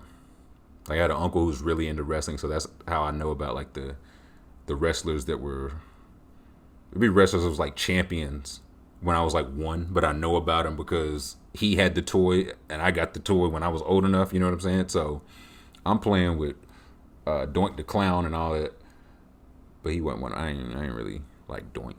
I didn't really like Doink, but I'm loving these, man. It's also like I sports documentaries on old stuff is like my new favorite shit. Because now that I'm old, it's one of those like, hey, I kind of remember that. I didn't know that. It's like the perfect sweet spot. And I've said it before, like now I feel like we've seen everything. Like you couldn't do a Last Dance. You couldn't do a 10-part documentary on any team. We know too much, right? We know why. We know how Kevin Durant got to the Warriors. We know the text was sent in the, outside the locker room. We know when Draymond yelled at him and KD probably decided he would. Like, we already know that. And, of course, there's stuff we don't know, but we know the big stuff. Some of this stuff, like, they talking to, like, wrestlers that got killed, their mothers and fiancés, brothers and sisters talking about stuff like, I've never told anybody this, but I think they killed my son. And then they go to a commercial and come back and be like, damn, I think they killed her son. So I'm really Really enjoying those. They've all been good. Like I haven't watched a bad one yet. I guess Macho Man I guess wasn't great, but it was like the first one. I get why they led with Macho Man. I think the New Jack one got to be my favorite so far. New Jack was the wildest boy. I mean, still, I can't say was. He's still the wildest boy. Because he, back in I guess it was mid-90s, late 90s.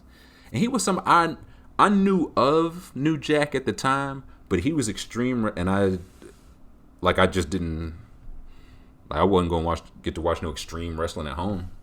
I remember you see it like in the magazines and stuff. My uncle had the magazine, so that's really how I would see any ECW stuff, like the old Sabu and Tommy Dreamer and the rest of the ECW cats, extreme, like blood running down their face.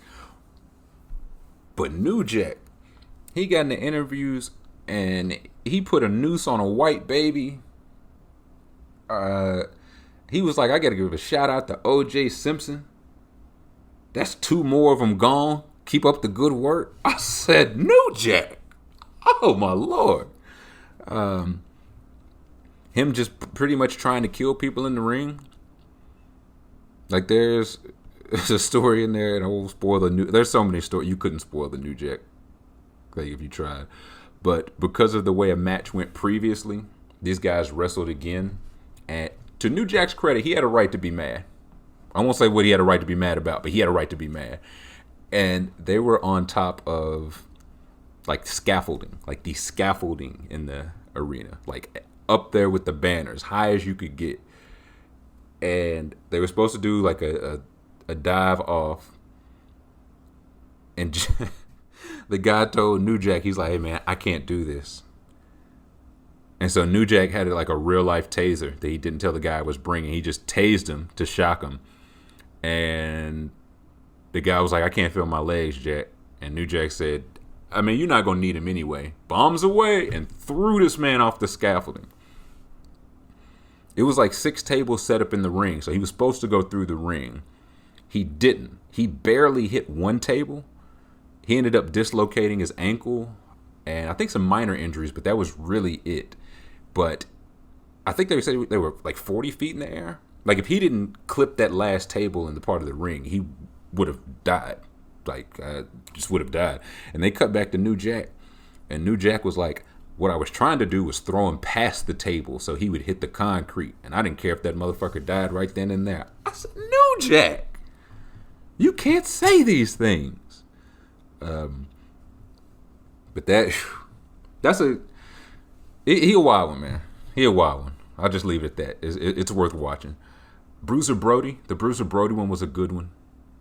Just because I feel like Bruiser Brody and Tony Atlas would have been, that's another tag team. That would have been my favorite tag team of all time. Just Tony Atlas telling stories. Bruiser Brody just yelling at things and just whooping people's ass because he was like 6'8", 300, just throwing people through the rings in Puerto Rico. And the Benoit one. It's a 2-parter, and it's a tough one. The Benoit was a tough one to watch because, and really going into this, I was not so much torn on Benoit, right? Like he killed his young son and his wife and himself. There's nothing to be torn on. And at the same time, watching this documentary just shows he really was failed at every level. Like I think he had legit mental health issues. I think there was some steroid rage there. I didn't know how close he and Eddie Guerrero were. Like, they were not wrestling friends. They were like best friends. Like, they was talking to Eddie Guerrero's wife. She was like, I remember comforting him. Like, that's how hard Chris Benoit was taking it. Like, those guys, you can't take time off to rehab your injury, so you get addicted to painkillers or whatever it is you get addicted to. And again, that doesn't, like, this was premeditated, which I don't think I knew that. He killed the son on Friday, he killed his wife on Saturday, and killed himself on Sunday. I don't think I knew that until I watched this doc, or had forgotten it. So, yeah, this ain't the, like, yeah, maybe it was Chris Benoit was misunderstood? No. But I do think it's both. He definitely was failed on a lot of levels that was interesting to see. So those were probably my three favorites. And the second question from JTR, I said, does it make you want to get back into watching wrestling? And honestly, man, it doesn't. It's honestly driving me the other way. Like, the whole reason I started watching this, I follow some wrestling heads. I talked to Wody on the Session Sheesh, and I was like, okay, it might be time. Like, it seems like everybody can really wrestle now. It seems like the women's division is legit. Like, when I was coming up women's, like, it was fine. They used to have, it was basically China and eye candy. And I say that not even as a knot. It just was, if you was wrestling, you had to be in there getting your top torn off or wrestling in a wet t-shirt contest or whatever. And now it seems like they've got like a legit women's like there's hierarchy. You know what I'm saying? It ain't one or two. It's legit a stable of them. So that's cool. It does feel like there's a lot more. I feel like I see more black and brown wrestlers, men and women, which is cool. But it's driving me the other way because Vince McMahon's still involved. Like, he's got the WCW and ECW, and he's wildly entertaining, a brilliant business mind, and a horrible human being. So, nah, it really doesn't. If the stuff I see now feels like more entertainment, which I mean, I get it. It's a production at the end of the day, but I don't know. It just feels too produced, overproduced. So, no, I'll say this. It's inspiring me. After this, like, if I can find any old wrestling doc, like Beyond the Mat, that might be the rabbit hole. I might go further back. I might end up watching some Gorgeous George, some classy Freddie Blassie on y'all's ass. So, yeah, I still got a couple episodes left. But, yeah, so far, Dark Side of the Ring is tremendous. Would definitely recommend it. And our next question's from Jim Jam 9000. Jim Jam says, have you considered what you're going to do with your superpowers on the 21st? And also, what powers do you want to get? Man, listen, it's been the only thing I've been thinking about, quiet as it's kept, Jim Jam.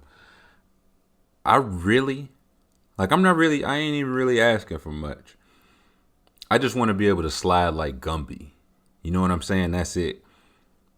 Like teleportation, transportation, that's cool. Everybody going to be lining up for them. You know what I'm saying? Just give me like the slide like Gumby, bro.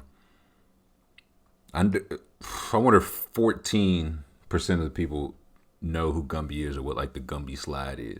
Like, that boy Gumby ain't walk, man. He just put like one arm and one leg up and just kind of slid to where he was going. Like, just think about how convenient that would be. You could just slide and he be hitting top speed too. Top speed. So yeah, let me out there like Gumby, man. But if I know anything about this year in particular, like the only people gonna get powers is like Sean King and Rachel Delozier. Y'all know what I'm talking about. That's gonna be the only people to get powers. So give me that. Give me the Gumby slide, and give me the ability to move white people the fuck out the way on the sidewalk or in the grocery store, really anywhere. Because y'all do not be watching where you're going. And I get it, you know what I'm saying? You own everything, manifest destiny and all that. You never really had a reason to, you know what I'm saying, watch where you're going. But y'all can count y'all's days. Because y'all getting off my sidewalk, bitch. December 22nd. Just you wait. Just you wait. I send out a stream like Moses, and I just part the whites who just don't be looking. And then when you just walk through them, well, in old times, now you ain't getting that close. But you just walk through them. Oh, oopsie. Oh, excuse. Oh. That's what they say. Oh, excuse me. So yeah, just give me them two, and I'm really good, Jim Jam. Next question is from Grum. Grum says, it's just Grum this week. A little disappointed. It's usually, a little extra. But Grum says, if you could be any mythical figure, Santa, Tooth Fairy, etc., of society, who would it be? I thought about this, man. Santa got a good gig.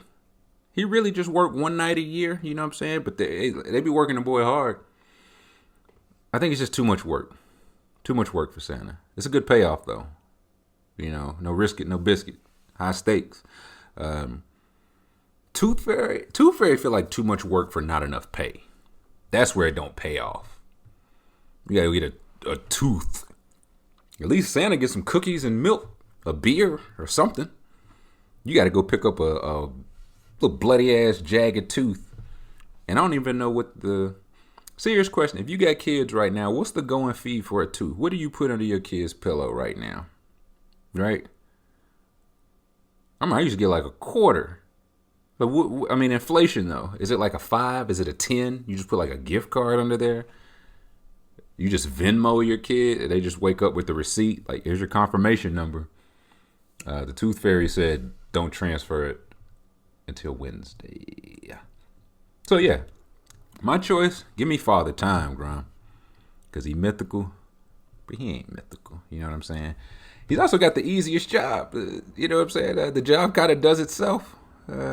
He's undefeated, never lost, and I imagine he's just like the Shame Wizard on Big Mouth. So that seems pretty sick. Like father, like it ain't even got to be like Father Time, like catching up. Like it's time to die. It's just one of those Father Time just shows up like the very first time you stand up and your knees crack.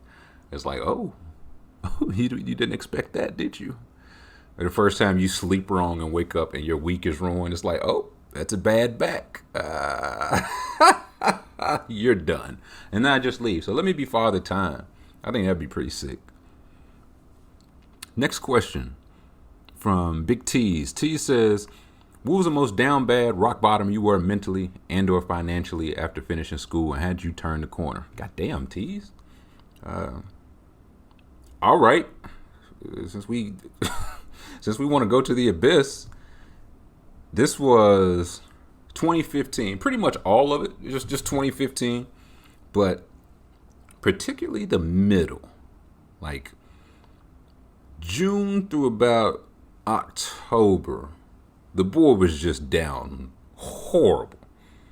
Like I was in and out and in and then back out of the worst relationship of my life. That June, no, it might even been after that, man. Like I remember the time frame somewhat, but boy, I don't want to go back and differentiate the days. You know what I'm saying? Like she had long distance relationship, strike one. So she had flew in and come to stay with me for a few days, and it wasn't a good stay. Had a lot of arguments, a lot more than you would want to have like in a long distance relationship. Like we're not gonna see each other for like another month. Like is this how it's gonna go? And that was how it was gonna go. But patched it up, salvaged the trip. I took it at the airport. You know what I'm saying? I thought we had gotten past some things. Much to my surprise, I woke up the next day and I was just like I couldn't get in contact with her. It's like, call going right to voicemail. Or like text not getting delivered, call going to voicemail. I get on Twitter, blocked, nigga. Big blocked. Because I remember at first, I was like, you know what I'm saying?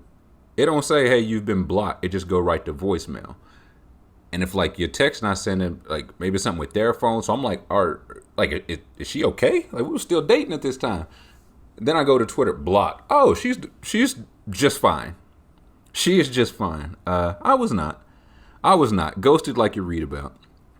And yeah, it was just like, damn, I am not in a relationship anymore. I say, that's interesting.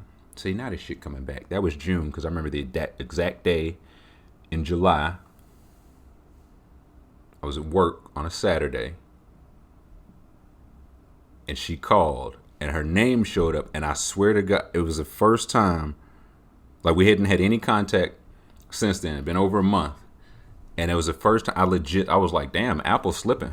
Like, who is it? Like, surely this ain't her call. This got to be my aunt or something, you know what I'm saying? They just put the wrong name. That's wild. It wasn't my aunt. It was her. So again, on and off, like you read about. even after that, strike two. And then after that, I just like because I was still going with that off and on shit. I just blew it with a very respectable lady at the time, caught up over looking in the rear view, So I fucked that up, and quiet as it's kept.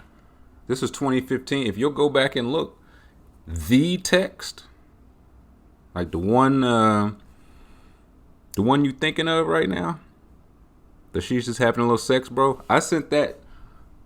That was July. It was 20. I don't know what day. July 2015. At like 2 a.m. Like, she is just having a little sex. She will text you back, but you know what I'm saying.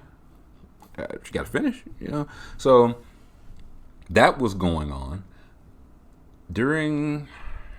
Was it either before? I can't remember the months for that. I was off of work a couple months for FMLA. Like I was just really going through it. Like, depression was just kicking my ass. So I was off for a couple months.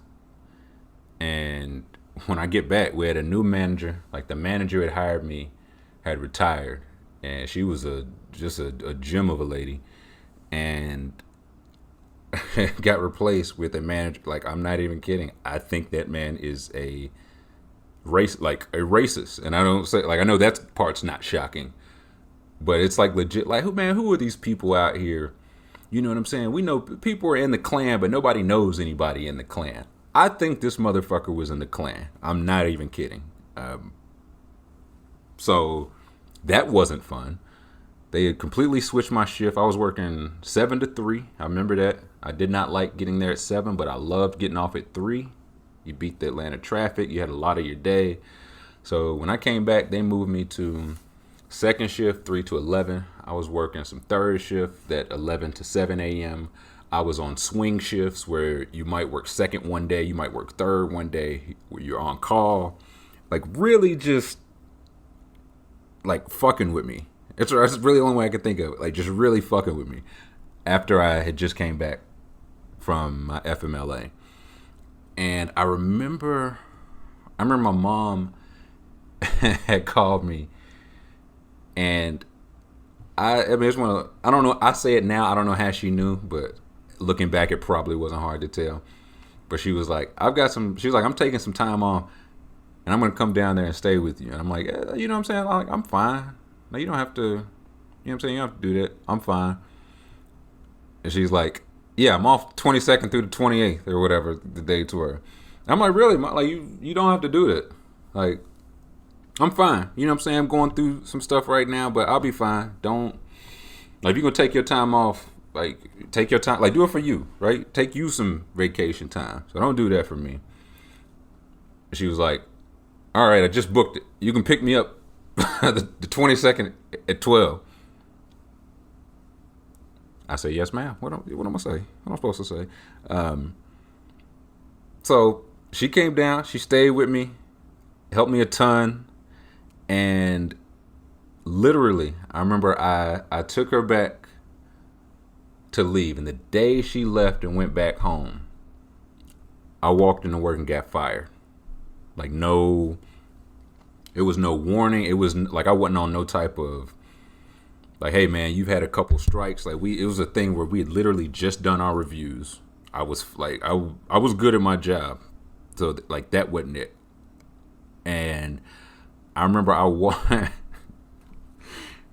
it's funny because I wish I could, if I could just be a fly on the wall, man. I remember walking in.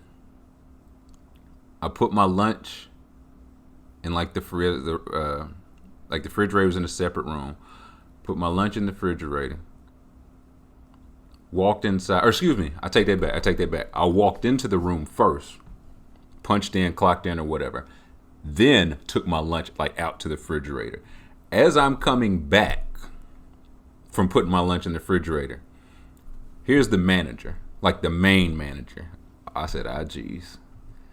And the first thing he did was shake my hand. I don't know why that was so funny, but as soon as he shook my hand, I was like, yeah, I'm getting fired. Like, you know, hey, welcome to work. Let me shake your hand now. He don't like me and I don't like him.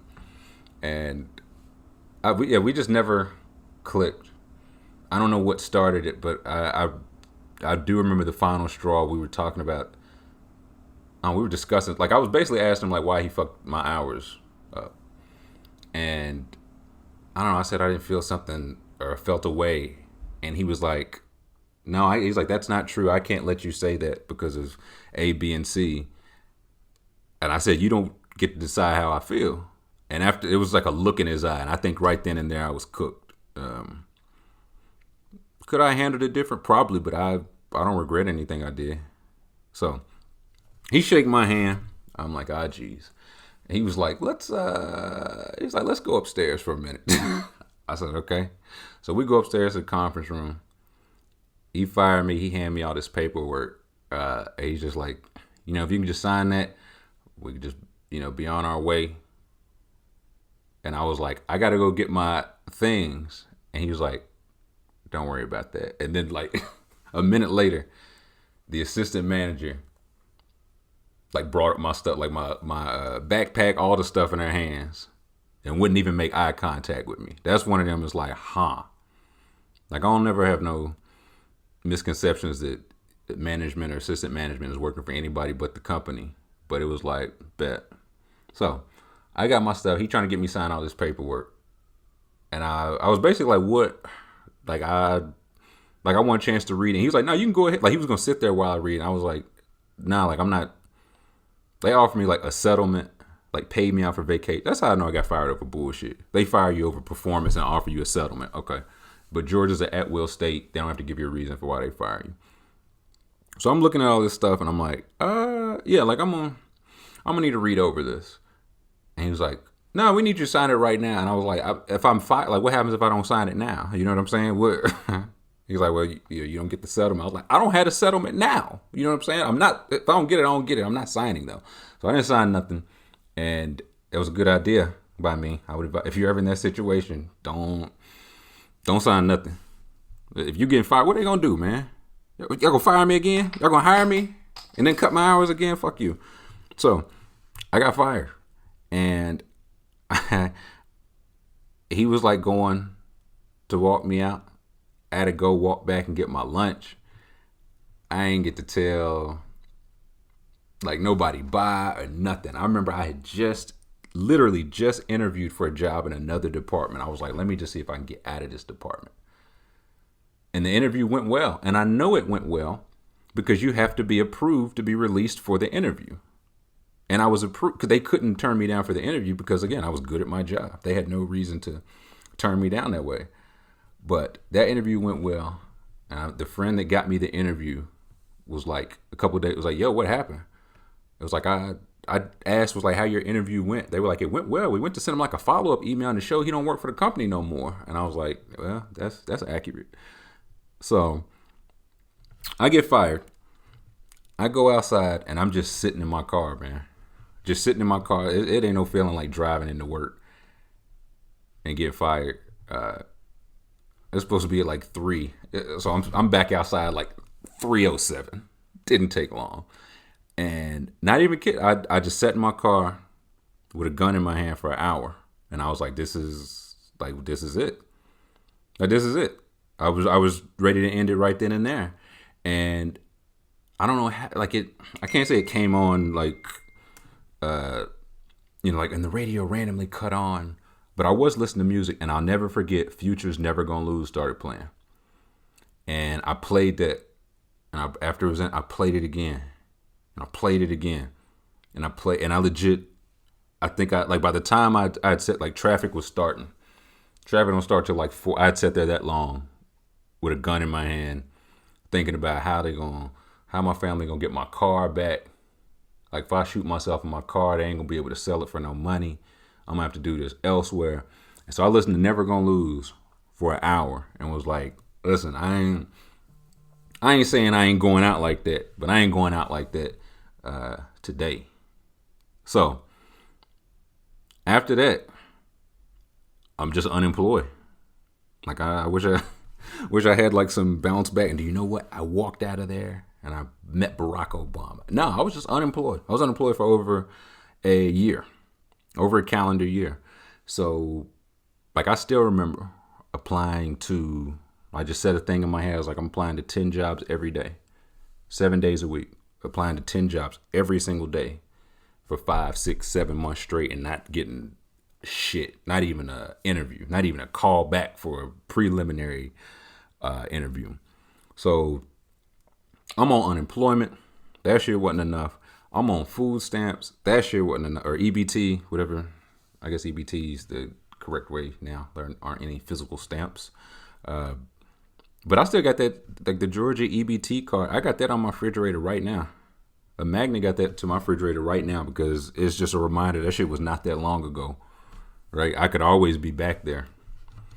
And I tell you, like when you in like the unemployment office and the food stamps office and you're waiting in these lines and you're filling out the paperwork and all that, it's perspective, right? Because it's like, listen, I'm down bad. This is not fun, but it is only me, right? I see people in there getting not much money for multiple kids, people that can't find work, like legit don't have the skills, weren't able to get the education, weren't able to finish their education because life happened.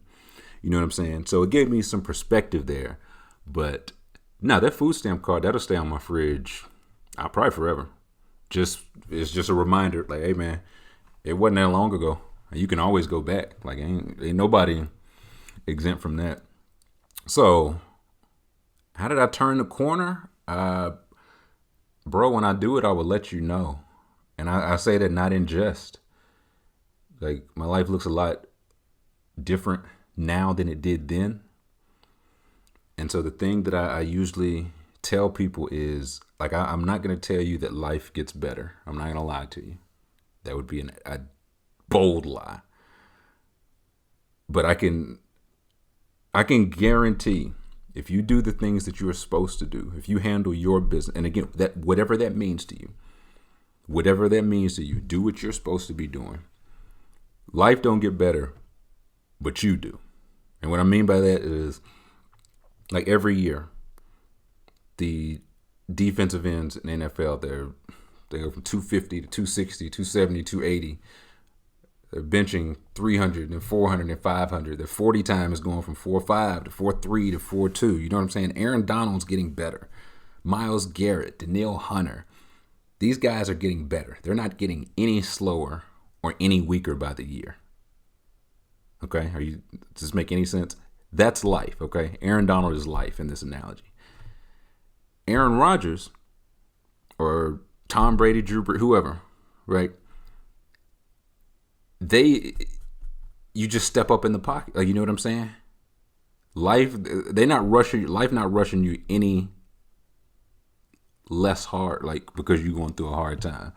So it don't get better, but you get better at handling it. You know what I'm saying? You know what line adjustments to call. You know what audibles. You know what the defense is showing. You know how to react to that. You know if you need to take a time. Like, you know what I'm saying? Like, it doesn't get better. But if you take care of what you're supposed to do, you get better. I hope that made sense. I hope that felt like it was just like, hey, you remember the previous worst year of your life before 2020? Let's talk about it.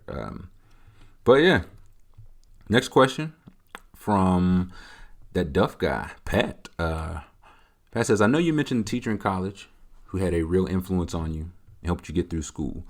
So who are some of your other biggest influences you've known in your life? It can be people you know personally, have met through your career, have a passing relationship with, or people you've grown up admiring, taking their stories into account when living your own life. It's been so many, man. It's really been so many. Like, I felt like it'd be cheating to say my family, but my family is number one there. Like my mother, my father, my grandparents, my sister, aunts, uncles, like all that. I admittedly hit the lottery family-wise, and it's not something I take for granted.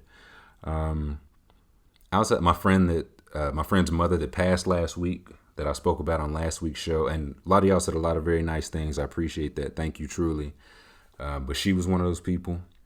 I have a mentor of sorts, and he was my Sunday school teacher when I was 14.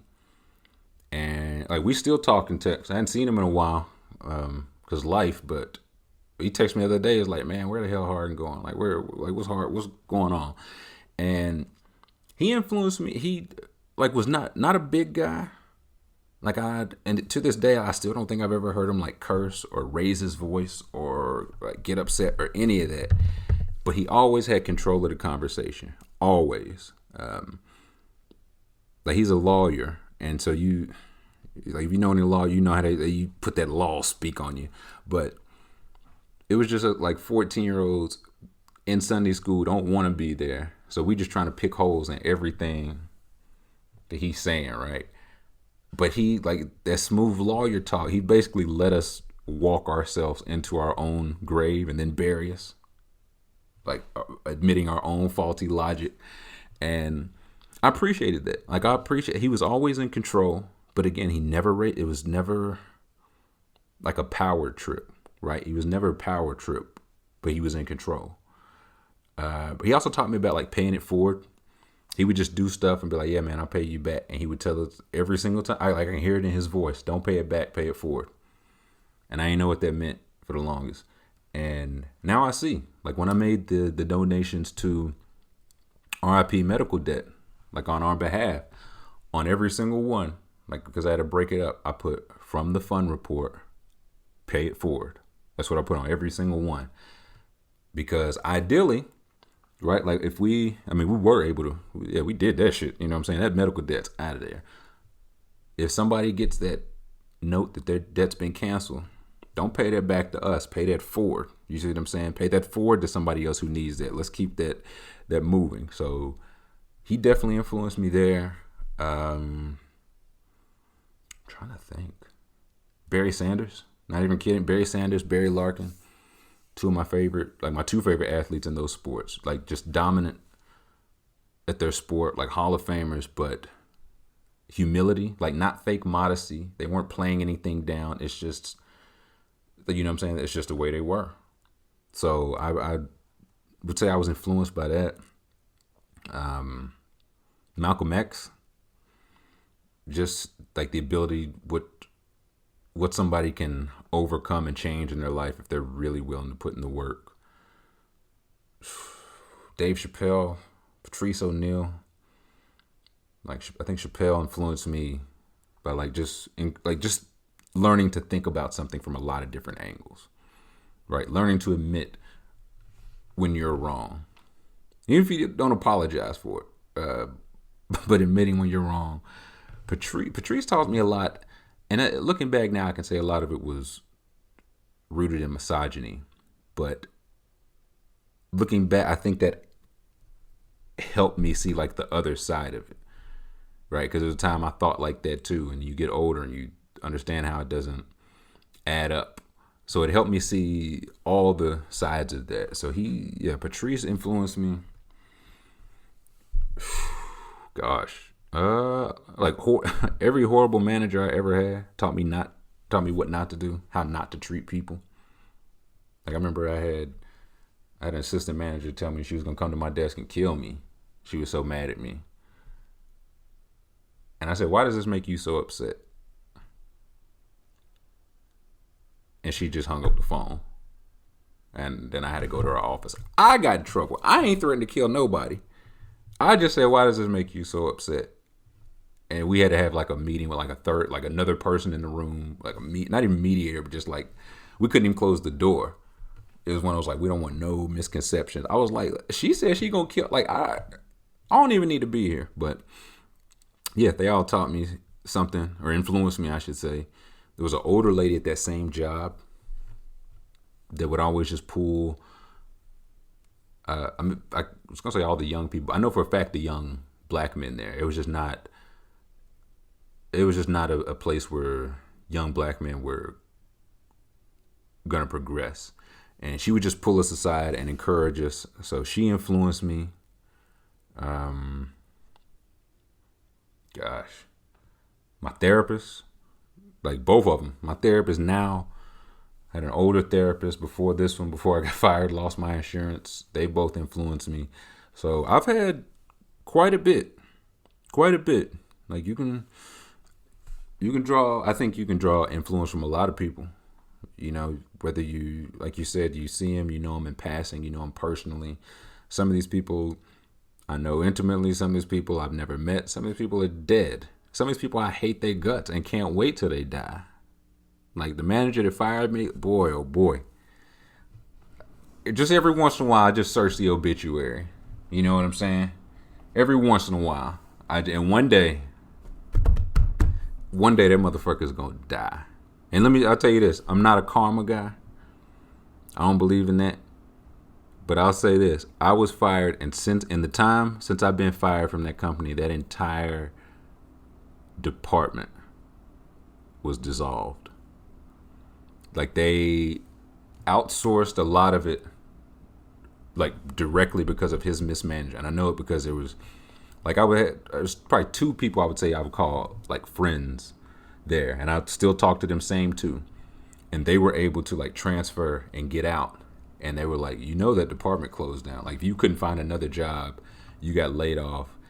They forced the manager one of those like, hey, you take early retirement or we fire you, basically. So the lesson is always terrible white people still come out on top.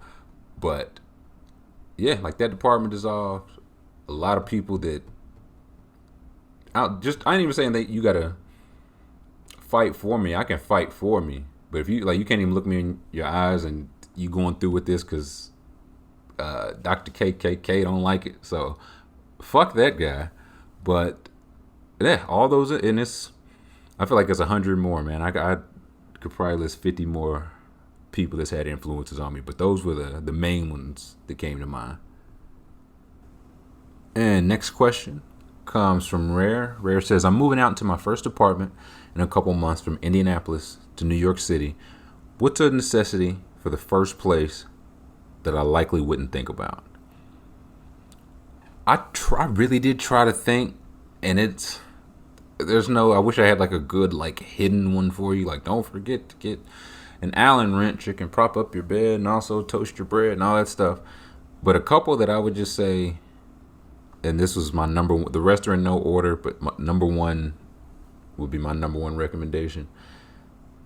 Splurge on your bed stuff. Okay? Like I get it. You're going to look at it and be like, man, do I want to pay $50, $60, $70, $80 for like sheets?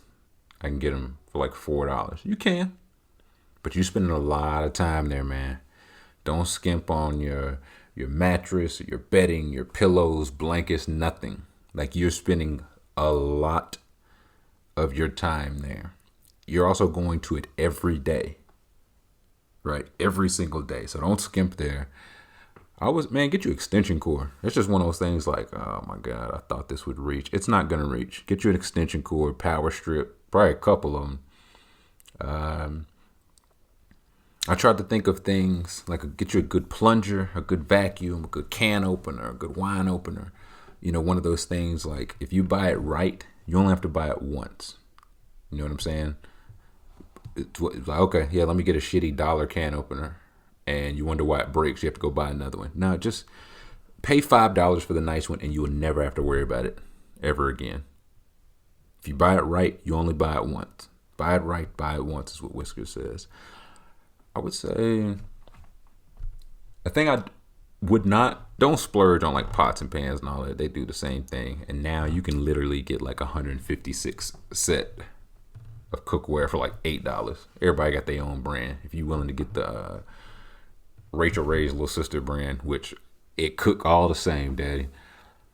Renter's insurance worth having.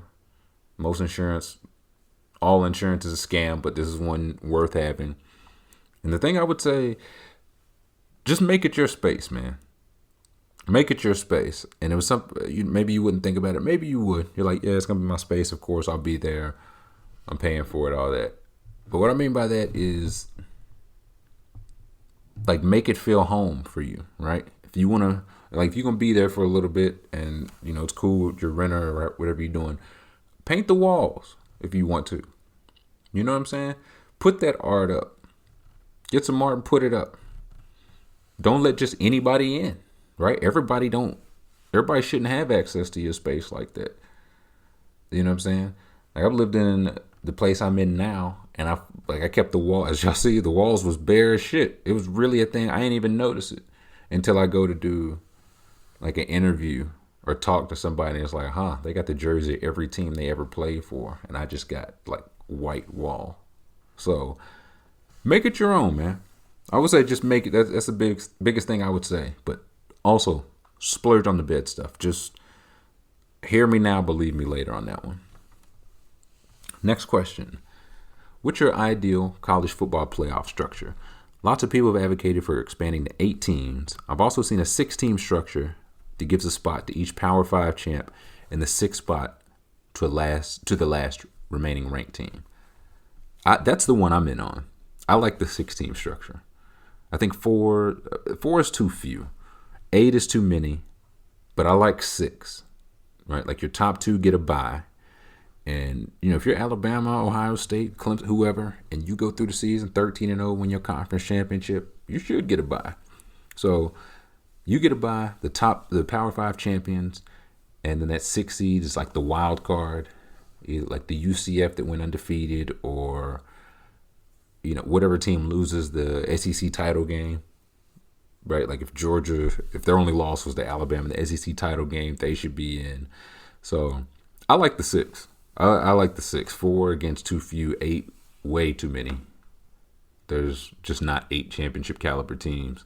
6 feels right.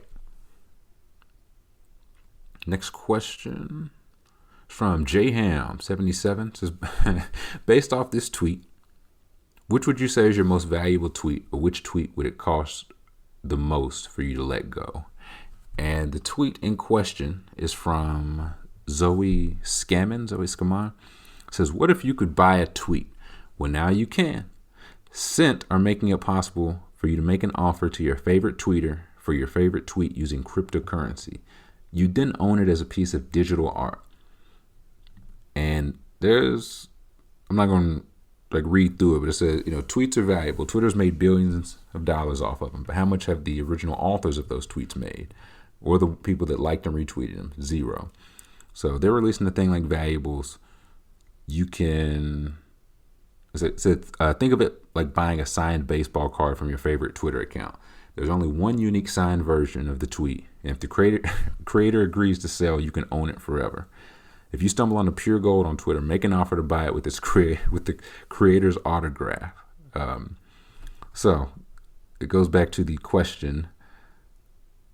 Based off this tweet, what would you say is your most valuable, or which tweet would cost you the most for you to let go? And again, it's one I mentioned earlier. It's cliche, but it's the only answer. It's by far she's just having a little sex, bro. She's going to text you back. No worries. It's by far that. Like, I feel like that's the one I've seen get taken over, like to the Instagram or Tumblr or shit the most. And there's been like mad feminist accounts that have posted it and reposted it. And like, they love it.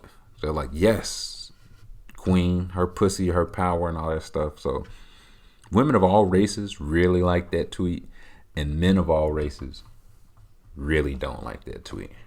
So if I was like, man, either $1 a head and y'all can all own it and burn it together like there's burning them disco albums in Chicago, or if one person's just like, man, that's killing me, here's 100 million Bitcoins, please delete that.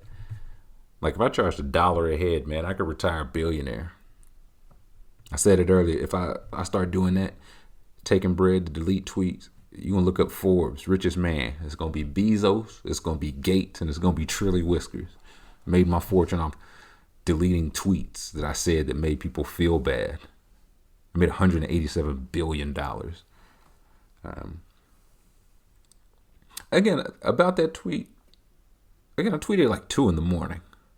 And it was similar to what Hurricane said in the segment. And it's like, it's your own realization. That tweet hurts so bad once it hits you for the first time. It's just, it's a ton of bricks. And it's like, oh my God. I'm not obligated to her or her time or her pussy or any of her. She could even be having sex. She's going to do it right now. And once that hits you, You're invincible, man. Once you take the medicine, it's a vaccine. Once you take the medicine and understand that, you'll never be sick from it again. You'll never be sick from it again.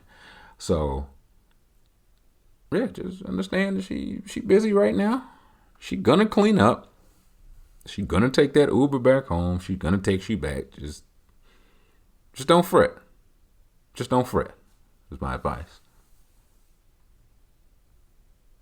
Next question. Not really a deep dive, but what are some songs that would be great but are ruined by one verse, or better yet, verses that are great that are ruined by one line, like Rick Ross and You Don't Even Know? Listen, Rick Ross is the king of ruining verses with one line. He's the king of it. Like, You Don't Even Know is, like, that's the gold standard. Put Molly on her champagne. She didn't even know it. Took her home and enjoyed that. She didn't even know it. Despicable.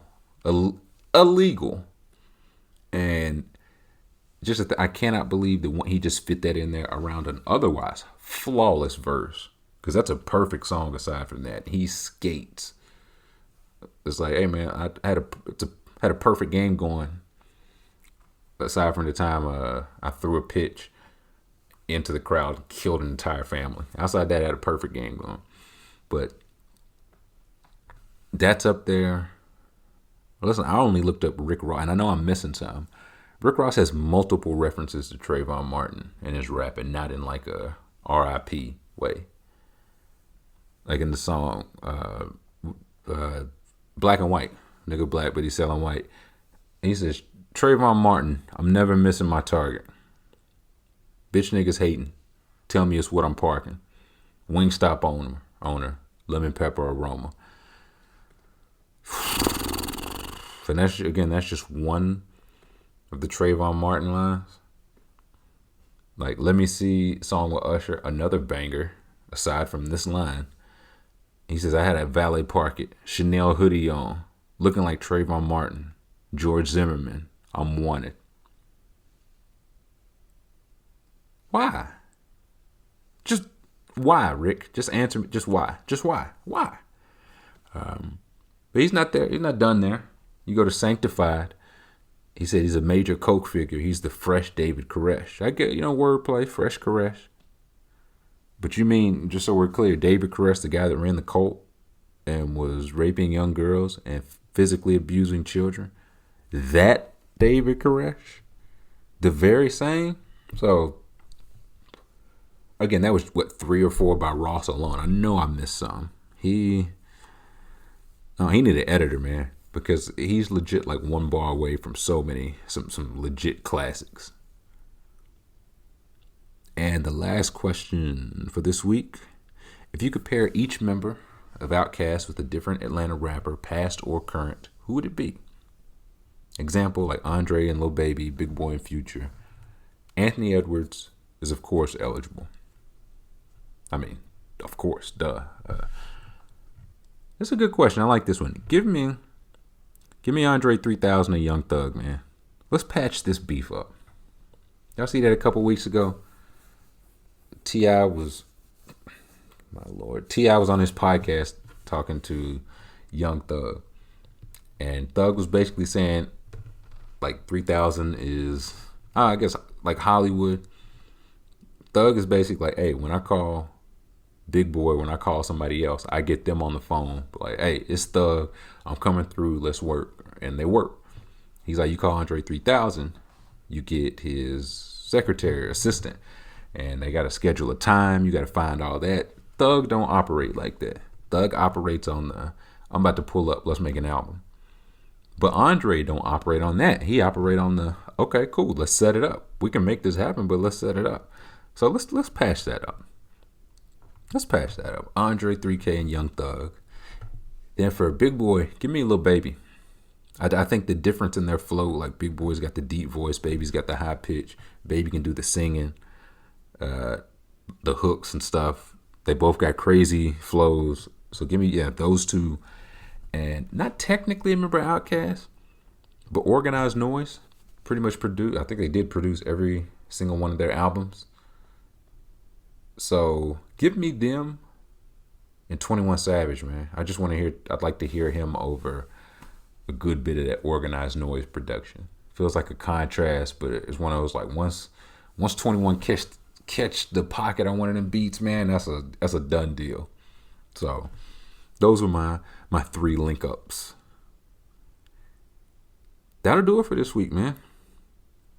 That'll do it. One thing I did want to say before we close out. I know the holidays can be hard, man. I know they can. So just be good to yourself.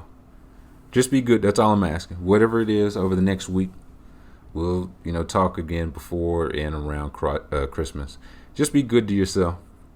I know I feel like we've had, I don't know, a lot, or too much, I'll say. Too much loss. Too many people have lost loved ones recently in the Discord.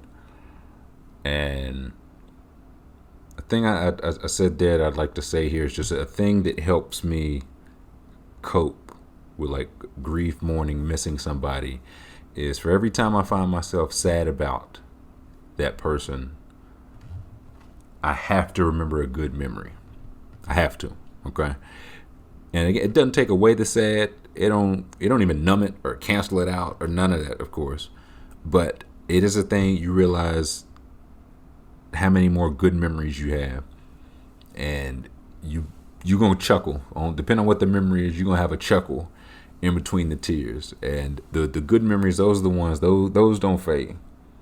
Those don't fade. From every the losses we've all suffered, that that pain and grief, it takes time, but it fades. The good memories, those don't fade. Those don't fade. Like with my friend's mother that passed, she was the first text I got every single morning. Every single morning. So now, the first text I get, like, no matter what, it could be 7 a.m., it could be 7 p.m. If it's the first text I get for the day, I think it's her. I don't know when that'll, that wiring will disconnect. And now, it's like, I think of it, and it's like, oh, it's not her, and it won't ever be her again. So I got to think, I was like, okay, what would she be texting me? You know what I'm saying? What kind of meme would she be sending me? Or then I just remember the last message she sent to me. I'll remember that, or I'll think about, something funny she said, or a good quote she dropped, or something like that. So again, it doesn't help 100%, but I'm not sure what does. If we can figure that out, we can make a lot of money together. But just be good to yourself. Have you that glass of, eggnog. Have you that extra candy cane or whatever. Don't overdo it, but it's the holidays. You made it.